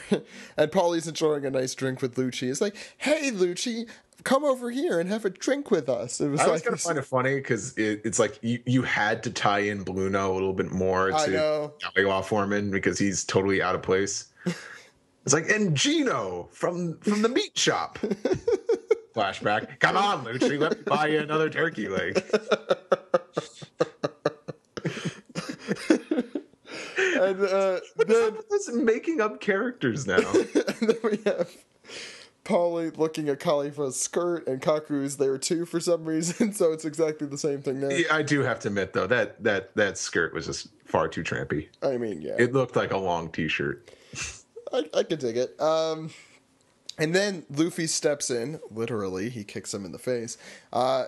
Finds out that Gatling gun does nothing. Really, nothing's hitting Lucci. So I always like the Lucci pose he does when he does his first I almost said armament in hockey, but you know, I for some reason I'm thinking of the Japanese word, the tekai, whatever it is. Yeah, Iron Body.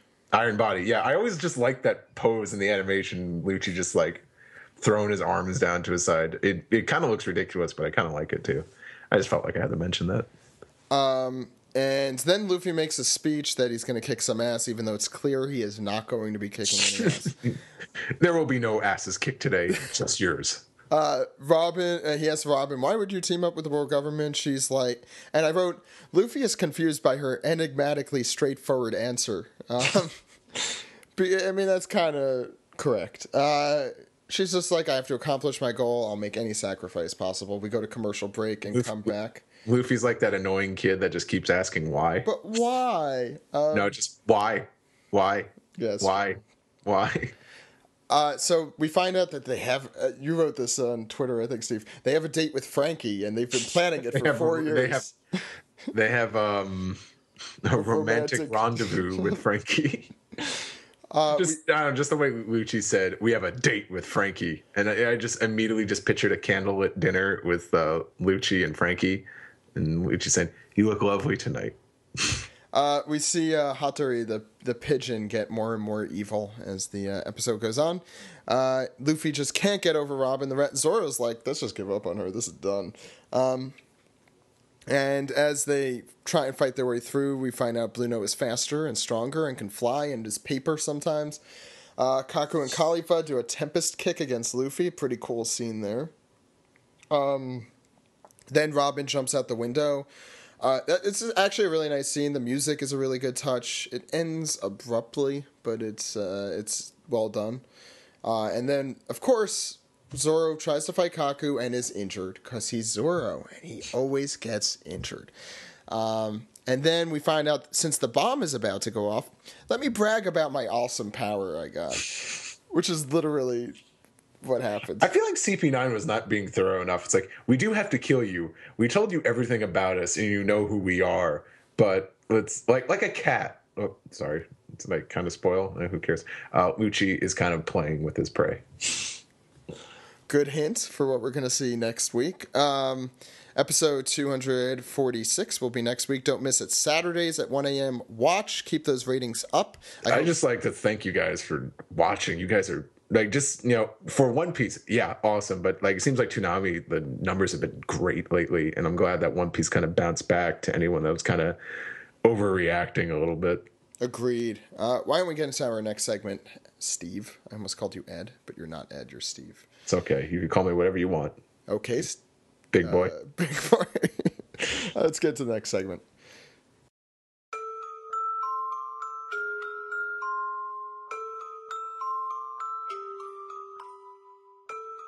Today's episode, as almost always, is sponsored by Kolektakon at kolektakon.com/One Piece. You could get One Piece Mega House figures, PVC figures, toys, collectibles. Our second month with Kolektakon started last month. They've been awesome, and we hope to have some really cool stuff, collaborations with them, probably a little bit after Anime Boston. We'll talk a little bit more about that in the future. For now, why don't we talk a little bit about some of the figures they have, coming out. Since we talked a little bit about Kaku earlier, that's apparently still available for pre-order limited edition. I always think that one's pretty cool. Steve, do you have any? Go for Rebecca. I mean, she's been kicking ass lately, and I think she's got a really cool figure if you could get over the fact she's 16. So that's the big hurdle, but I agree. She's got such a shiny helmet. You're going to be seeing a lot of her on our website probably this week, so and as the background picture, so I guess enjoy that? I don't really know the word to use. But you can pick those up, nice reasonable cost at kolektakon.com/One Piece. Enjoy those POPs. There's a lot of others. Crocodile is in stock. Oh wow, a lot of the sold out ones are in stock now. Crocodile, Kuzan, Doflamingo. We were talking about Rob Lucci. He's in stock in his transformed state, and a lot of others. Sanji's in stock, Steve. Watch out. The Z edition is pretty cool. And it's probably one of the cheaper ones there. Unlike Frankie. Which is crazy because he's got so much going on. He's got tons of guns and a big furry coat. So yeah, it's good to see a lot of these available again. So check it out. It's still for an awesome price. You know, if you're very interested in the POPs, you don't like spending over $100 on some of these. I'd go with Kolektakon. At cons, these are like 1 to 140, 50. I've seen these really high. It's ridiculous. I think Kolektakon has some awesome prices. You gotta check these guys out. Like I said, if you're a big fan of POPs, you might find some of the ones you're looking for here. So. I'm afraid I'm gonna, keep doing this and just, buy a lot of these one day. It's gonna be. I'm almost tempted. But I'm me. So it's gonna. So it is gonna happen. is what that means. Yeah. So if you're a big collector, good place to go. Anyway, why don't we get back into the podcast? You ready, Steve? Yeah.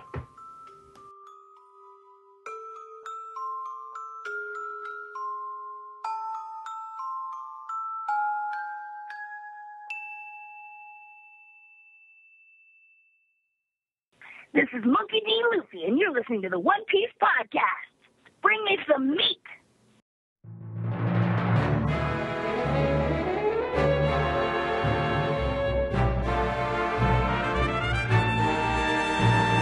This is the Piece Together segment where we take your questions, comments, and theories, and then talk over each other while we try and think of an answer. Sorry. So we have emails, Twitter, and Reddit. Let's start out with Reddit. Remember, you could always go to reddit.com/r/onepiece, and around a day before the day of, we'll have a thread there, and you could post and ask questions. Let's start with Zoro's Pride. When you guys do the Boobcast 2 Electric Boobaloo, you might want to skip talking about Rebecca now that we know how old she is. I don't know what he's talking about. Well, since Greg is technically Japanese, maybe he can talk about her. No, if anything, I want to troll the audience, do the complete opposite of the Boobcast. The Ballcast? Ballcast. I don't know, like. What's the opposite? The I don't know. Very well and clothed cast. That really short gap between the genital area and like the belly button. Oh, I thought you were going with the other short gap. The other one. Oh God. You mean the? No, I'm kidding. Okay, Gear Second asks, do you think Usopp redeemed himself? I guess one word answer from everyone here. Because we talked about this. We talked about this at length. Yeah. So yes or no? No. Dude? Yes. Doc. Can you change mine to a slow no? Maybe. Yeah, you can, but you gotta... Okay. But the inflection at the end there. Yeah, you need the inflection. My answer is no. All right, Snake Bit. Are you done? Snake Bit. I asked for a one-word answer, and it takes 20 minutes. Snake Bit 1995 asked, do you think Frankie doesn't get enough fight time, like a 1-versus-1 against an opponent to show his strength? I think everyone that's not Sanji, Zoro, and Luffy does not get enough time. Any other answers? Okay. I mean, like, I want to see Frankie do so much. And I mean, I'm kind of still crossing my fingers that he has a fight against Mach-Weiss and other guy, Senior Pink. Yeah, I want to see a little more of that. Senor. Yonko Production asks, thoughts on the theory that Bonnie could be Ace's girlfriend? Apparently, this was because apparently she has a grudge against Blackbeard and against the Marines, so that's people with relationships. Yeah, I think that's a good point, Doc. I think that's actually the best retort you could give to that. I mean, wait, we know that there is a baby that was recently born from Makino, so someone had a relationship, and we all think it's Shanks. Oh yeah, I do have this theory that it's Shanks' baby. I think everyone has that theory. I thought. Maybe there's something special about Steve's theory? Oh, go ahead. Steve, what do you think happened? Wait, what? No, I don't get what dude's alluding to. And maybe you have a special theory that sets it apart from other theories that it's Shanks' baby. Wait, did I label it as a special theory? No, you labeled it as your theory. So It's your you're theory, saying but No. I mean, other people have obviously. It is mine. No one has ever thought of it. It's just me. anyway, Or excellent. no, or all right, But what sets it apart, like from the rest? Shanks is not really human. He's a spiritual being from a galaxy very, very far away. And when Makino sleeps at night, Shanks becomes stardust, and that stardust sprinkles on Makino while she sleeps. So is everyone made of Makino? It's kind of like that Patton Oswalt thing where if you say something that's G-rated, it sounds way more disgusting than if it's R-rated. That's what that sounded like. Bitch, I'm gonna cover you with my stardust. Ziggy Stardust. This might be my favorite podcast episode ever. Okay. Can I just say that? Can I just say that now? I think I could say that with certainty. On record. Parma 3-5, along with D-Bry. I'm sorry.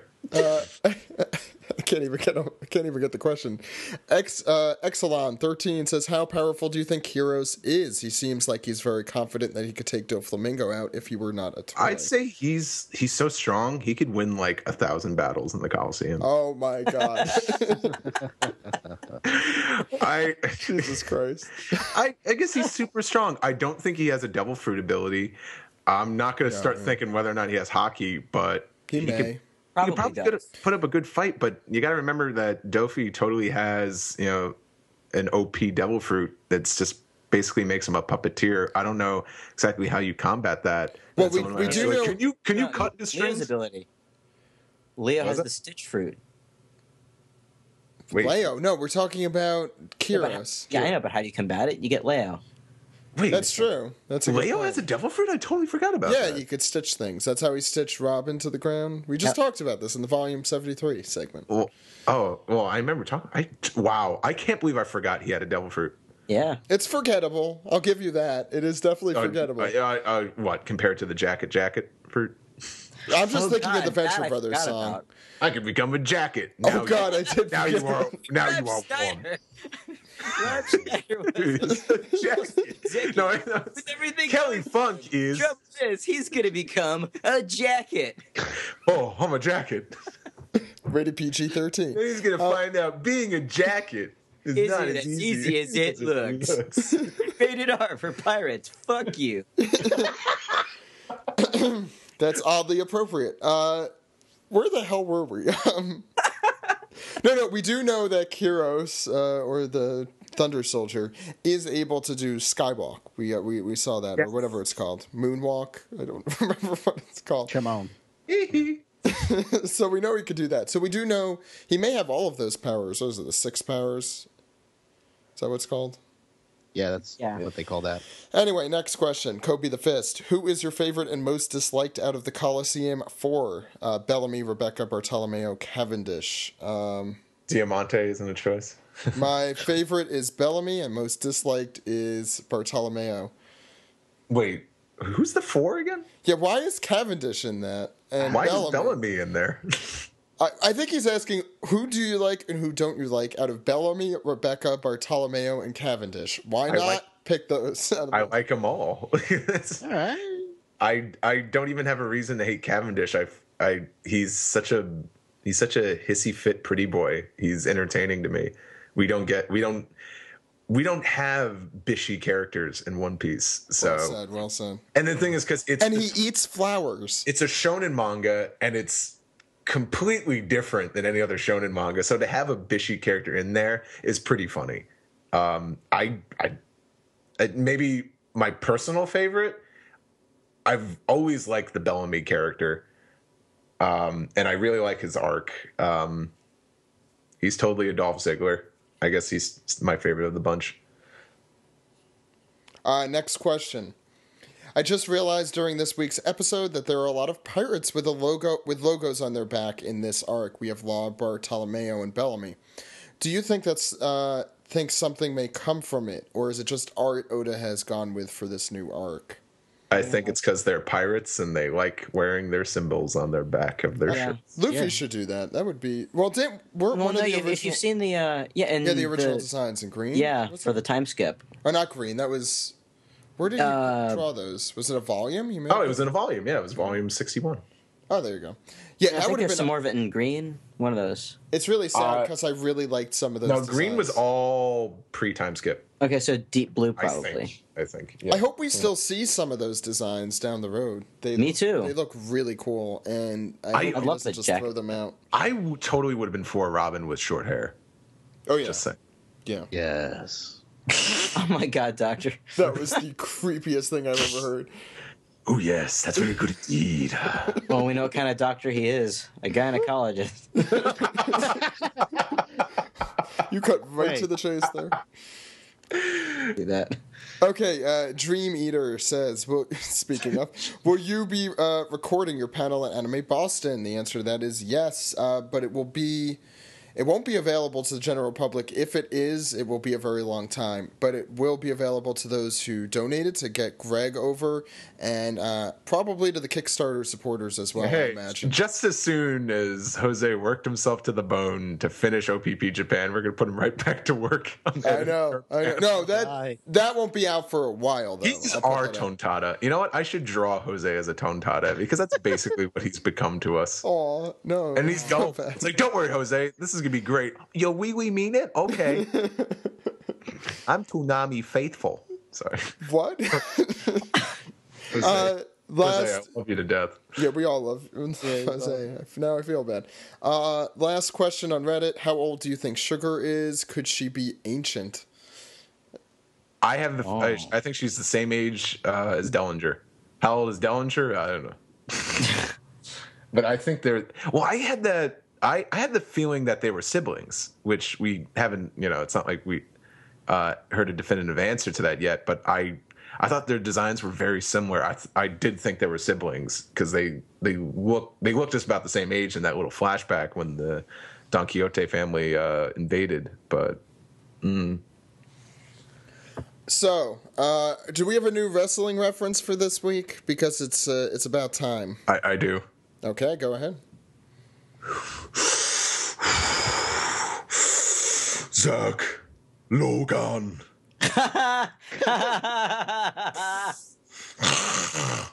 Zach Logan. You go on the computer. You access the Twitter account. The laptop is shaking from all the questions you're getting. Zach Logan. Zach Logan. Assume the laptop. It's time to piece the tweet.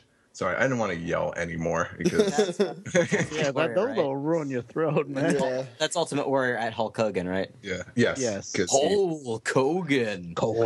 Hogan. It sounds like he's saying his name is Hulk Hogan. Yeah, like that's Kogan's his last name. Kogan.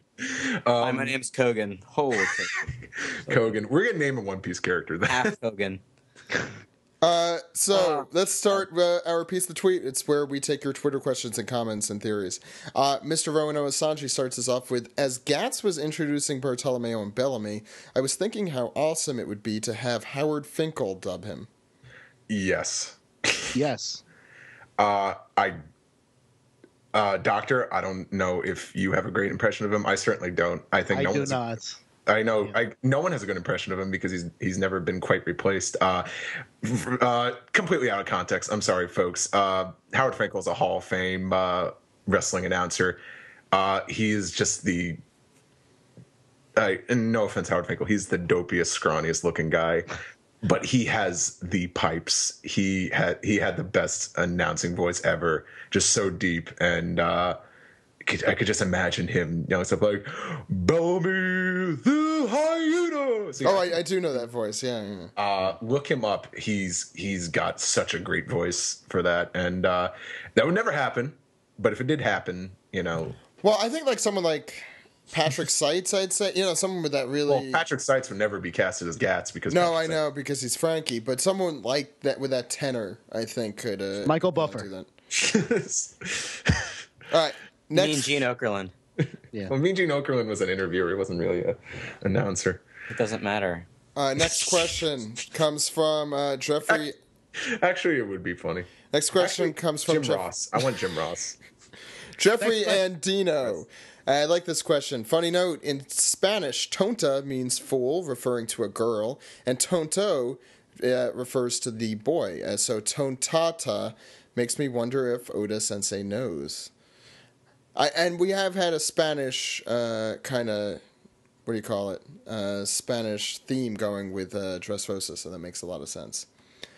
Okay, next we have Nalvi, who says, what do you think about the possibility that Sugar's Hobby Hobby no Mi originally belonged to Violet's mother, Scarlet? I don't get that theory at all. Someone explain. Because after they had killed Scarlet, the devil fruit reappeared. But no, that couldn't be right because then how would the toy soldier have been turned into a toy soldier? Like it could have happened immediately. Like, oh, there's the fruit, and let me eat the fruit, and I'll turn you into a toy soldier. Yeah. Like, Right, but she didn't have any buffer time for like, I need to figure out how these powers work. yeah, but he was the first one, and she didn't figure it out. You got to think about it. Kyros was the one screw up that Sugar made. She didn't make him sign. She didn't make him sign the contract. Interesting. I didn't realize that question. Now, thank God that I have you guys. Because be like, that's stupid. Moving on. No. That's pretty interesting, actually. That's good. I like that. Because then, like, that would have been the point in time where kind of, Sugar got frozen in age. Where she stopped growing. Yeah. So Ed's joining us for a little piece of the tweet here. Yes. You were ready, but you missed your entrance. Oh. Yeah. Oh, well, that's what I get Don't for doing worry. work late at night. That's when for being a responsible adult. Yeah, how dare you? That's one of my favorite cards against humanity, by the way. My favorite is what is it? Hot cheese? No. My favorite is getting married, having some kids, and retiring in Florida. Definitely my favorite. You got to realize All the of context mine- of hot cheese. All That of was mine are played really, once. really vulgar. I Hot remember. cheese was played one time, and it just killed the room. We were all laughing hysterically. All right, why don't we keep going, or else this episode is literally never going to end. Oh my God, people are This is gonna the hate us. episode that never ends. Oh, Jose's back. Oh my God! That literally, the new Skype just lets people come in. He who are heard in me the talking conversation. shit about him, and he just. Defend his honor. I could tell Jose what. Well, I think Jose knows what they are now, but I could probably tell him what I made a comparison of go him ahead. to. Jose, you're our tontata. I You're- am? Yeah, you're our whittle slave that we put to work, and you work really hard. Jose, you're And I you're- never have an attitude about it, right? Is that No, the you voice? see? Yeah, Yeah. that's the voice. Yeah. Oh my Okay. I'm smiling uncontrollably right now. Everybody but us is gonna hate this episode. That seems likely. God! When are they going to talk about the Shichibukai? I don't know what that is, but it's funny. It's the warlords, mate. I still don't know what that is. The Seven Warlords? You know who the Seven Warlords are? Crocodile this one. Book of Revelations. Okay. Now we open up to the Book of Crocodile, page 17. Gwen has a question. Do you think we will see the other Straw Hats soon, or maybe after the Doflamingo fight? I kind of miss Sanji fighting with Zoro. It hasn't been that long. Eventually, yeah. Impatient, aren't we? Yeah, I think it'll happen eventually. I don't know. It's been a few months. Has it? Jesus. Seems that way. Dude, better than the time skip. Yeah. Yeah. Or before the time skip, we had it seemed like 5 years with no Straw Hats. It was 2 or 3. I don't. It's I like don't two. the way I see it right now is I don't think it's gonna be too long. But do you guys think the Doflamingo thing is gonna carry on to Zoe, or are they gonna defeat Doflamingo and Dressrosa and then move to Zoe? I think eventually we'll cut back to Zoe before or as this finishes. I have this gut feeling that they just couldn't fend off the Big Mom pirate crew and they got captured. Yeah, that's what I think. I too. really hope not. I kind of want to see them fend for themselves Or successfully. maybe I could think like old Steve when I first started reading One Piece. I'm like, oh, this guy just came into the arc. He's the greatest swordsman in the sea. Zoro's totally going to beat him, and then they'll move on, right? Yeah. And then I didn't get that Shonen Jump, and then I was like, oh wait, Zoro lost.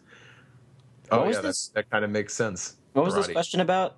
Yeah. If we'll see the twirly brow pirates again. Oh soon. yeah, hope I don't know. I don't think we'll see them until this arc's Give over. it Yeah, I agree. I'd say give it time. I really want to see where all this Dressrosa stuff is going. I'm not too concerned about the rest of them right now.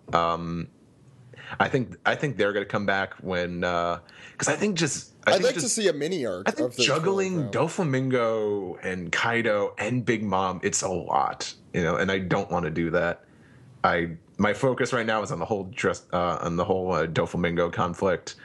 I'm totally fine with that. That all happened in the last 2 chapters of Volume 73. Things kind of went crazy. Okay, last couple questions in the piece, the tweet.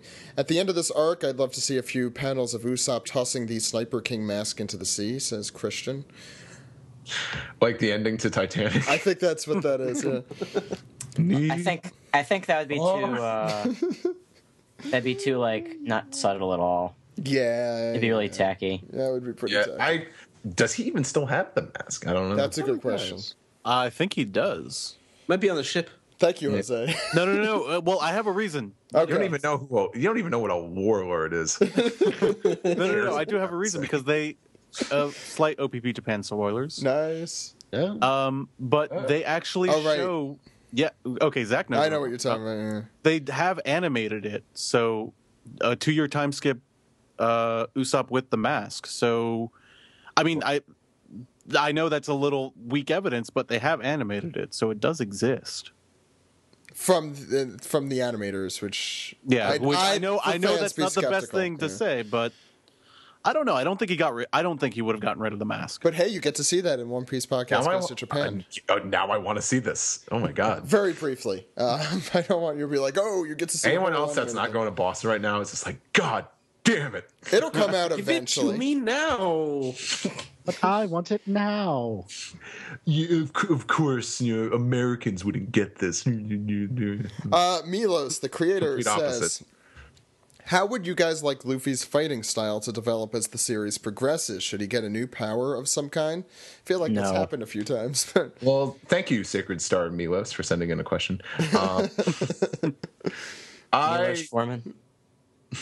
What? I like Luffy's variations of his techniques since time skip. I think they're definitely a huge jump from what he used to do. I'm fine with that. I don't really need to see anything else. I don't want to see him start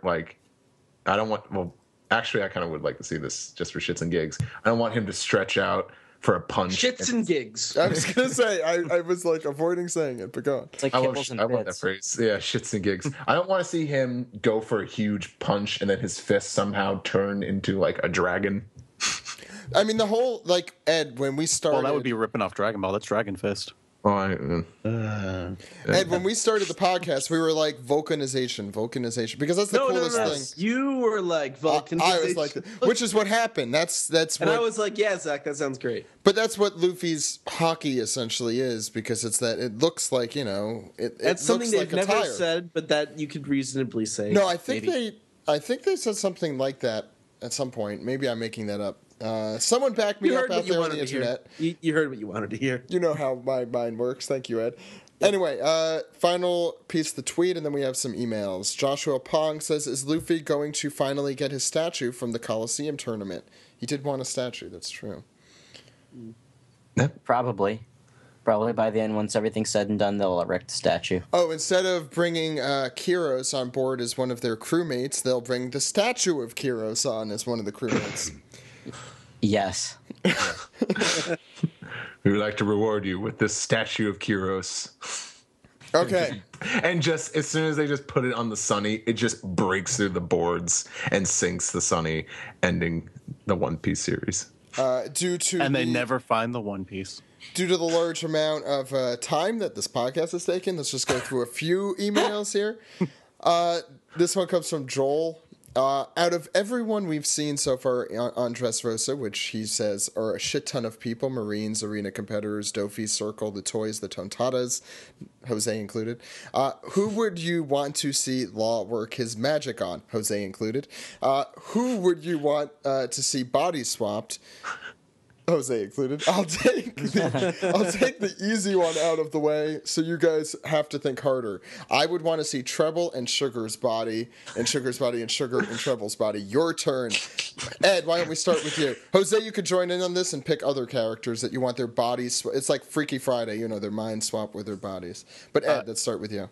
Oh, man. I don't know. Put Chopper in Jola's body. Oh. Is it just characters in the current arc? For everyone except Jose. So Wait, Steve. what?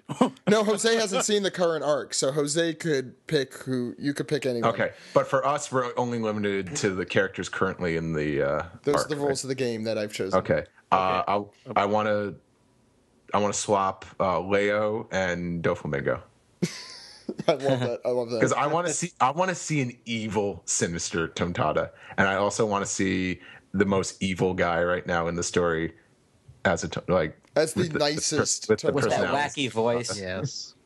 Jose, go ahead. Came back to coin my. I may be spoiling myself, but didn't Nami and Sanji switch bodies? Oh my Yes. God, you ruined it Yes. for yourself.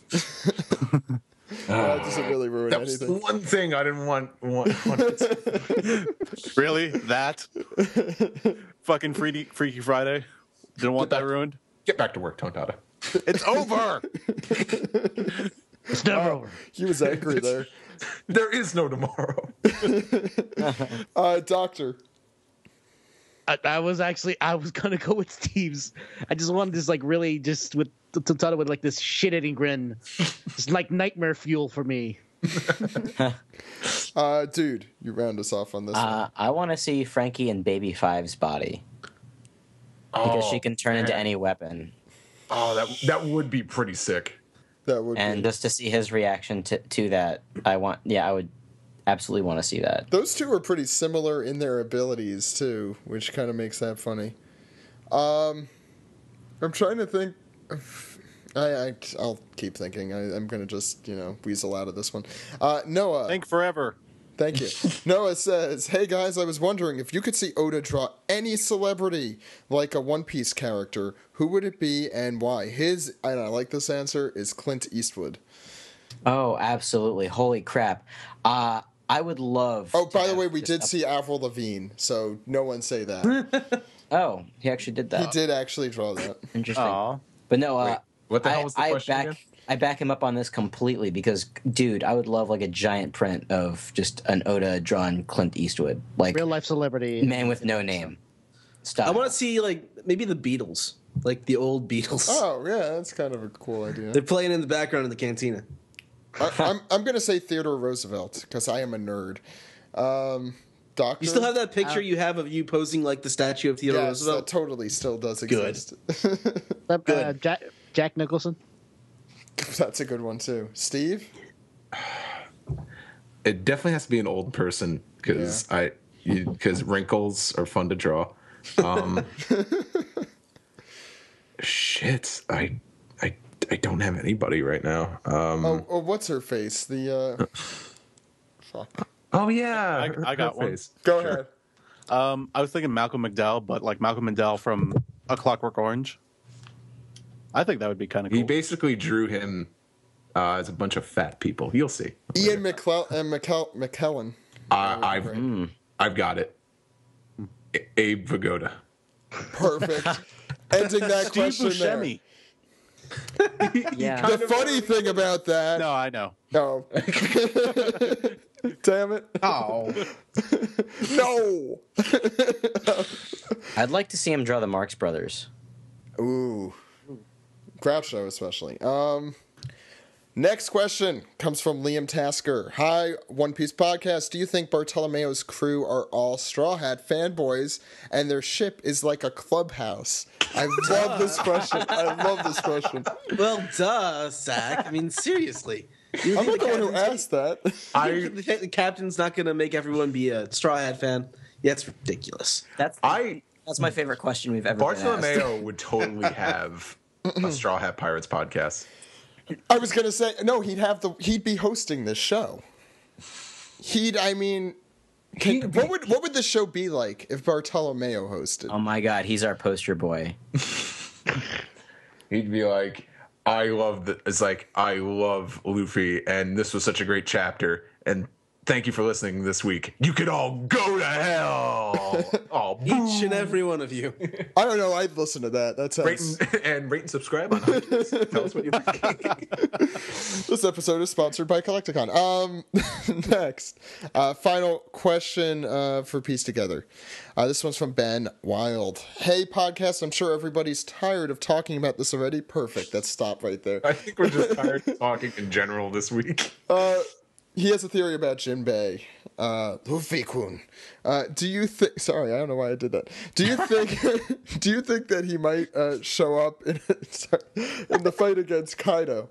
He could bring an army of fishman karate users and... Wow, now that's a weird movie I'm picturing there. And help in the fight against the Smile Factory. Sure. Yeah, we already think that Hack is talking to him, so... No, I think I rescind whatever I said weeks ago. I think Hack was trying to get in touch with Koala. And I think we do know for a fact now. And we do know now. Because he mentioned it when he was turned into a toy that he was trying, it's like, I can't get in contact with Koala. And I think that explains why Koala went to the Coliseum, because I think because Hack probably passed on her mission to her, and now that she forgot him, she's like, what am I doing? I'm going to go watch a fight. And then she goes and meets Bob Buckworth and Cyrus Ignatius. Ed. And they kind of sound like a couple of odd men. Yes. Ignatius would be dead at this point. Are we talking about the Ignatius? No, we're talking about Silas Ignatius. Silas Ignatius. They're talking about me, sir. That's right. Okay, we actually have one Piece the Tweet. So, Ed, can you do like a mini Piece the Tweet? Piece the Tweet. I don't know how that... I guess it was mini. This is from... I didn't hurt myself. That's what happened. This comes from R.L. Well, if Smith. it's supposed to be mini, shouldn't it be like Totado sized? That's true. That was a stupid joke. Tweet. I like it. Yeah. I like it. Okay. He says, I know it's way too late to throw this out there, but a drunk cast would be awesome for St. Patrick's Day. And I feel like we should end on that note because it sounds like we're all very drunk, but we're not. We're not already there. Actually, someone also, they didn't label this as a piece of tweet, but I think it's passive aggressive. It's like, do you think that one day people might send in piece together messages via Tumblr as well? It's open. You can if you want. I thought you were going to say, do you think every once in a while you guys will actually answer questions? By the way, my freaking Ask FM account just will not stop. I'm blaming Ed because he mentioned it last week. Constantly. It's been fun. It's been fun. I like answering the questions, but they keep coming in. Luckily I have nothing to do at work. Anyway, why don't we round off the podcast? You guys ready? All right. Okay. All right.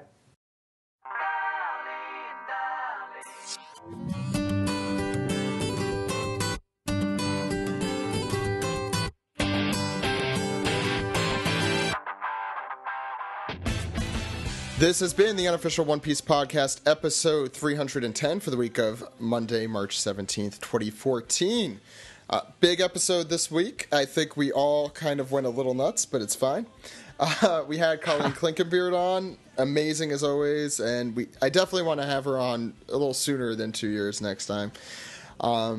Which is funny. It was exactly the length that the time. We'll just disregard how long it's been since we've had Tatum on. But then again, with Colleen, she's the main character, and Tatum, he's just a foreman. Was he a foreman? He totally was, 2 weeks ago. Your superpower is a little scary sometimes. Yeah, Steve. it truly is. So the four of us, which is Doctor, Steve, well, not Dude, sorry. The Doc, Steve, myself, Jose, and Greg will all be at Anime Boston. Doc, you have a panel. Do you want to tell everyone about it? Yeah, I do. For those of you who have listened to me, guests on the show have mentioned occasionally about Gintama, I am running a panel called Just a Gintama Panel. It's going to be at 11:30 p.m.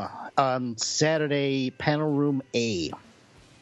Cool. So, yeah, we're going to be doing things, and it's supposed to be like sort of like a semi-introduction but somewhat advanced course in Gintama, talking about like the different, very untraditional families in the series. So it's a lot of character moments and stuff. It may turn out some people may turn out well. I don't know. I'm in the middle of doing it right now. I'm in the middle of writing everything, and then That's how you sell. That's how you sell it. Yeah. Like Now this sell me unfinished thing. this pen. To be honest, you were not really selling our panel either. Oh, you have a panel? Oh, that's right. No, but make sure to head to Doc's Gintama panel that Saturday night, 11:30, right? 11:30 p.m. That's right. 11:30 p.m. Not a.m. No, that's the opposite of that. It's exactly the opposite. Maybe I'm not selling this very well either. And our panels, we have the One Piece podcast goes to Japan, the premiere. That's this Friday at 4 p.m. Eastern time, obviously, because it is in the East Coast. And we will have the whole group of us there. The Greg and myself and Jose will be taking some Q&A after, and we'll be giving out a lot of cool prizes if you show up, so you should show up. I don't really know how the Anime Boston crowd is with One Piece. I think Steve knows this a lot better with me. They like One Piece. That's good. That's a good sign. It's a good sign. I've seen that happen. So That'd be kind of weird to just do the panel. I guess you're all One Piece fans, right? Not really. I just really I heard of it. I heard of it. And you're not going to talk about spoilers, are you? no, there will be And no. then he just flips you off. There aren't any real spoilers, I think, in the movie that you would understand. It's mostly just about the phenomenon of the series in Japan. There, of course, going to be stuff that Greg talks about, like, oh, look, this is that cool thing from that part in the series that you may remember, but that's not going to spoil anything. It's just I think it's a cool examination of the phenomenon. It definitely helps if you know what One Piece is and have a general conception, but I think you'll be able to enjoy it either way.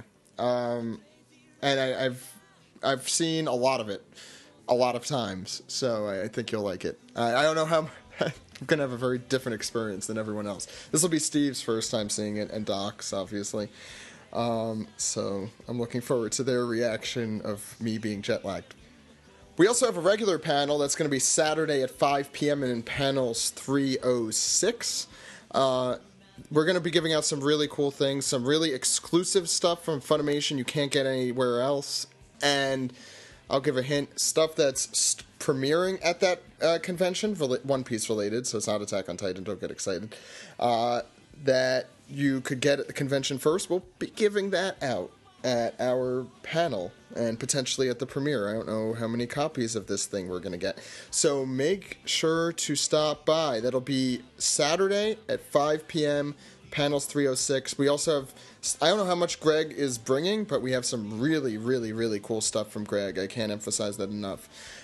It's Greg, so you know it'll be cool. And we'll also be I believe we'll be giving out at least a few copies of the autographed 500 quiz book. I'm not sure how many of those we're giving out. And some other really cool stuff that I'm going to be bringing along. So look forward to that. Dude, what have you been up to? Is there anything you want to let people know about?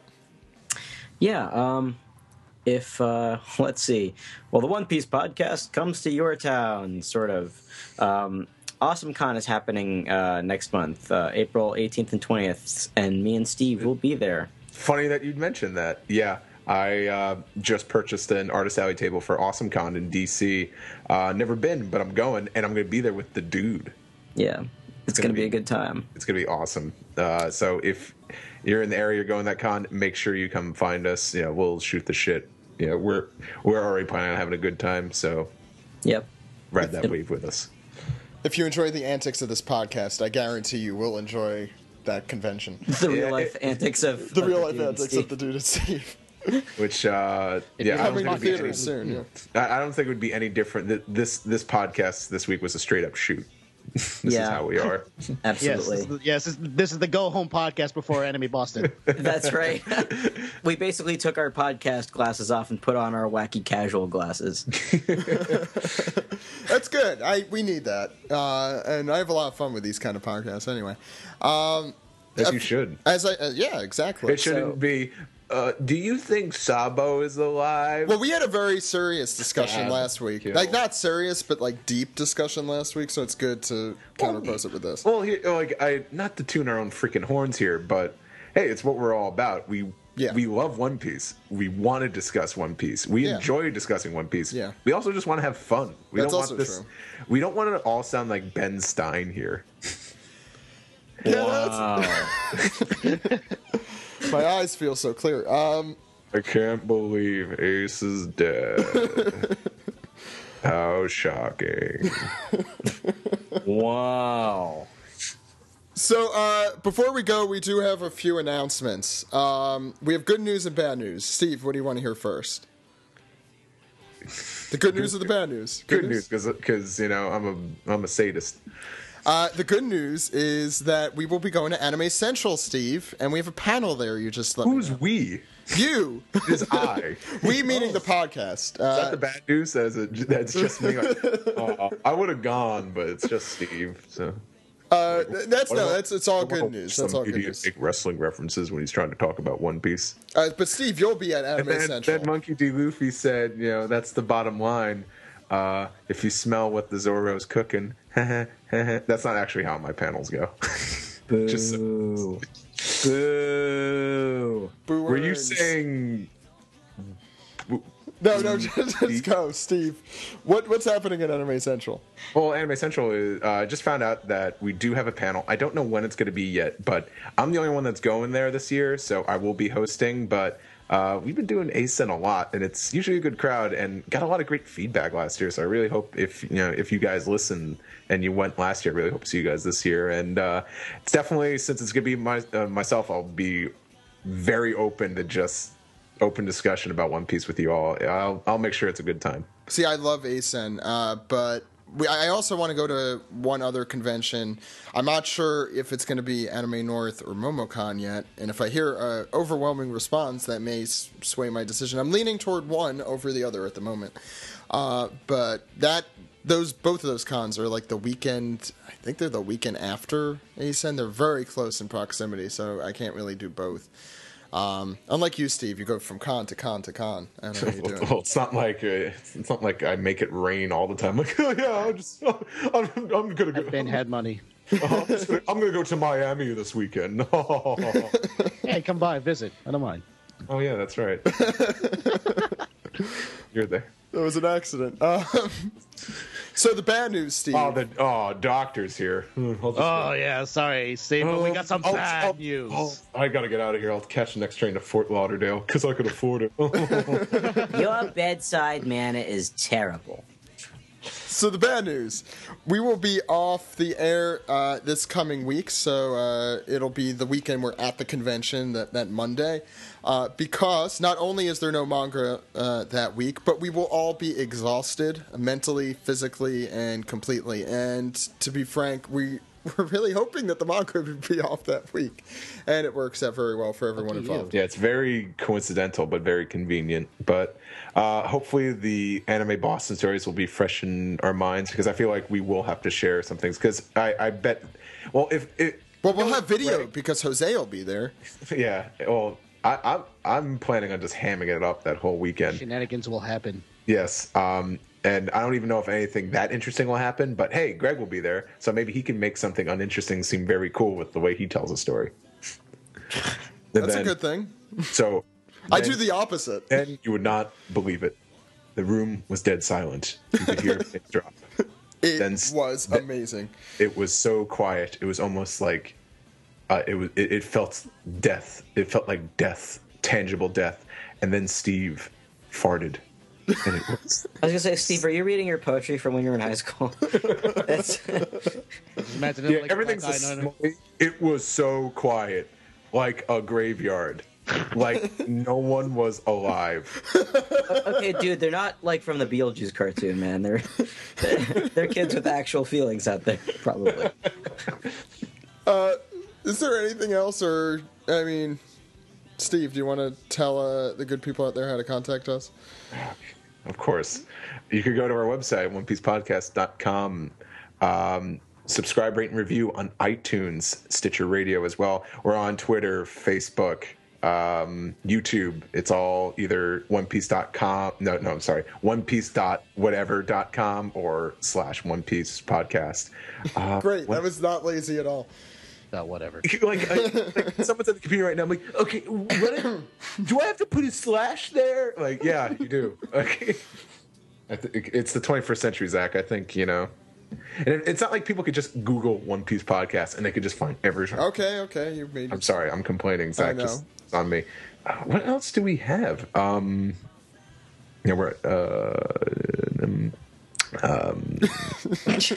Just gonna let him struggle here. I don't want to go to the phone number because I feel like I'm missing more. Did you say iTunes and Stitcher and YouTube? And now pat me on the head and tell me that I've been good. You've been good. Okay. Sorry, folks. OnePiecePodcast.twitter.com. OnePiecePodcast.com. It's not. It's Twitter.com/OnePiecePodcast. Okay. Anyway, I get them confused. You could end that part. Just bow out gracefully now. And you can also call us at our phone number, Zach. Our phone number is 347-497-MAJI. 347-497-6254. Call anytime. With your questions, your comments, even your theories. Your suggestions, your name suggestions for other obscure background characters. Yeah, we're really looking to and name their voices. Everyone. You have to describe how they sound on paper. Unless you want to send us a voice clip, which we would greatly appreciate. Actually, that's fine. Call us that phone number. What is that, Zach? Oh, we just did that. Well, see, I forget instantly. So we will be, once again, at Anime Boston this weekend with Greg, Doc, Steve, myself, and Jose. Please visit us there. Say hello. We'll be if there are cosplay meetups for One Piece, we'll be there. We will post those on our social media outlets. Please pay attention to those. We'll be posting, if there's news from the Funimation Industry Panel, we'll be posting that on our Twitter. We're usually pretty good about that. And if there's news from anywhere else, that's where we'll be posting it. So, as usual, keep an eye on that. And we will be returning in 2 weeks. We gave you a lot to digest here. Yeah, I think this will take you 2 weeks to digest. So we'll be returning on the 31st of March with an all-new episode. So until then, we are the One Piece Podcast. My name is Zach. And my name is Steve. We'll see you next time, everyone. Goodbye. Goodbye. Hello. No.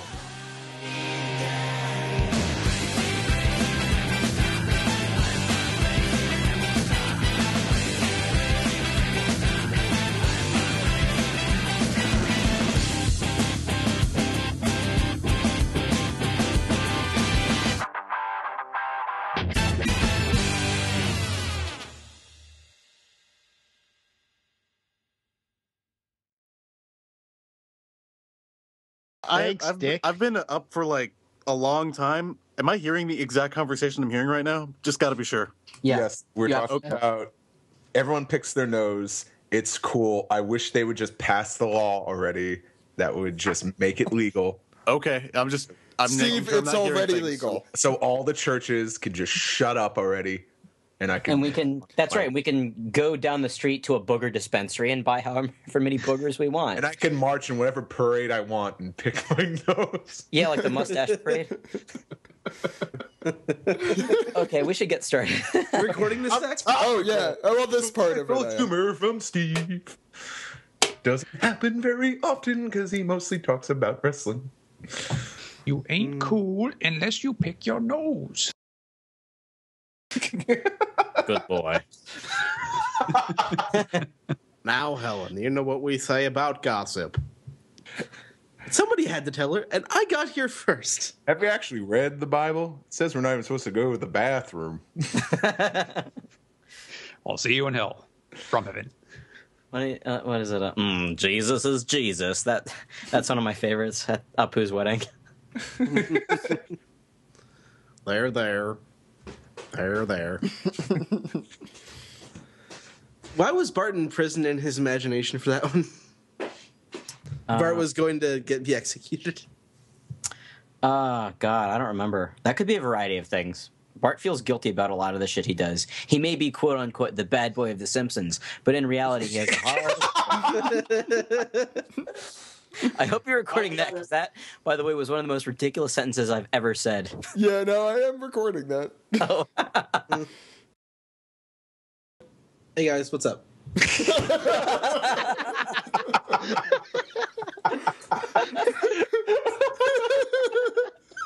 That was amazing. A couple times. You recorded the 3, 2, 1. No, I didn't. It would have been perfect if That I would have did. been the best blooper ever. Why are we calling me?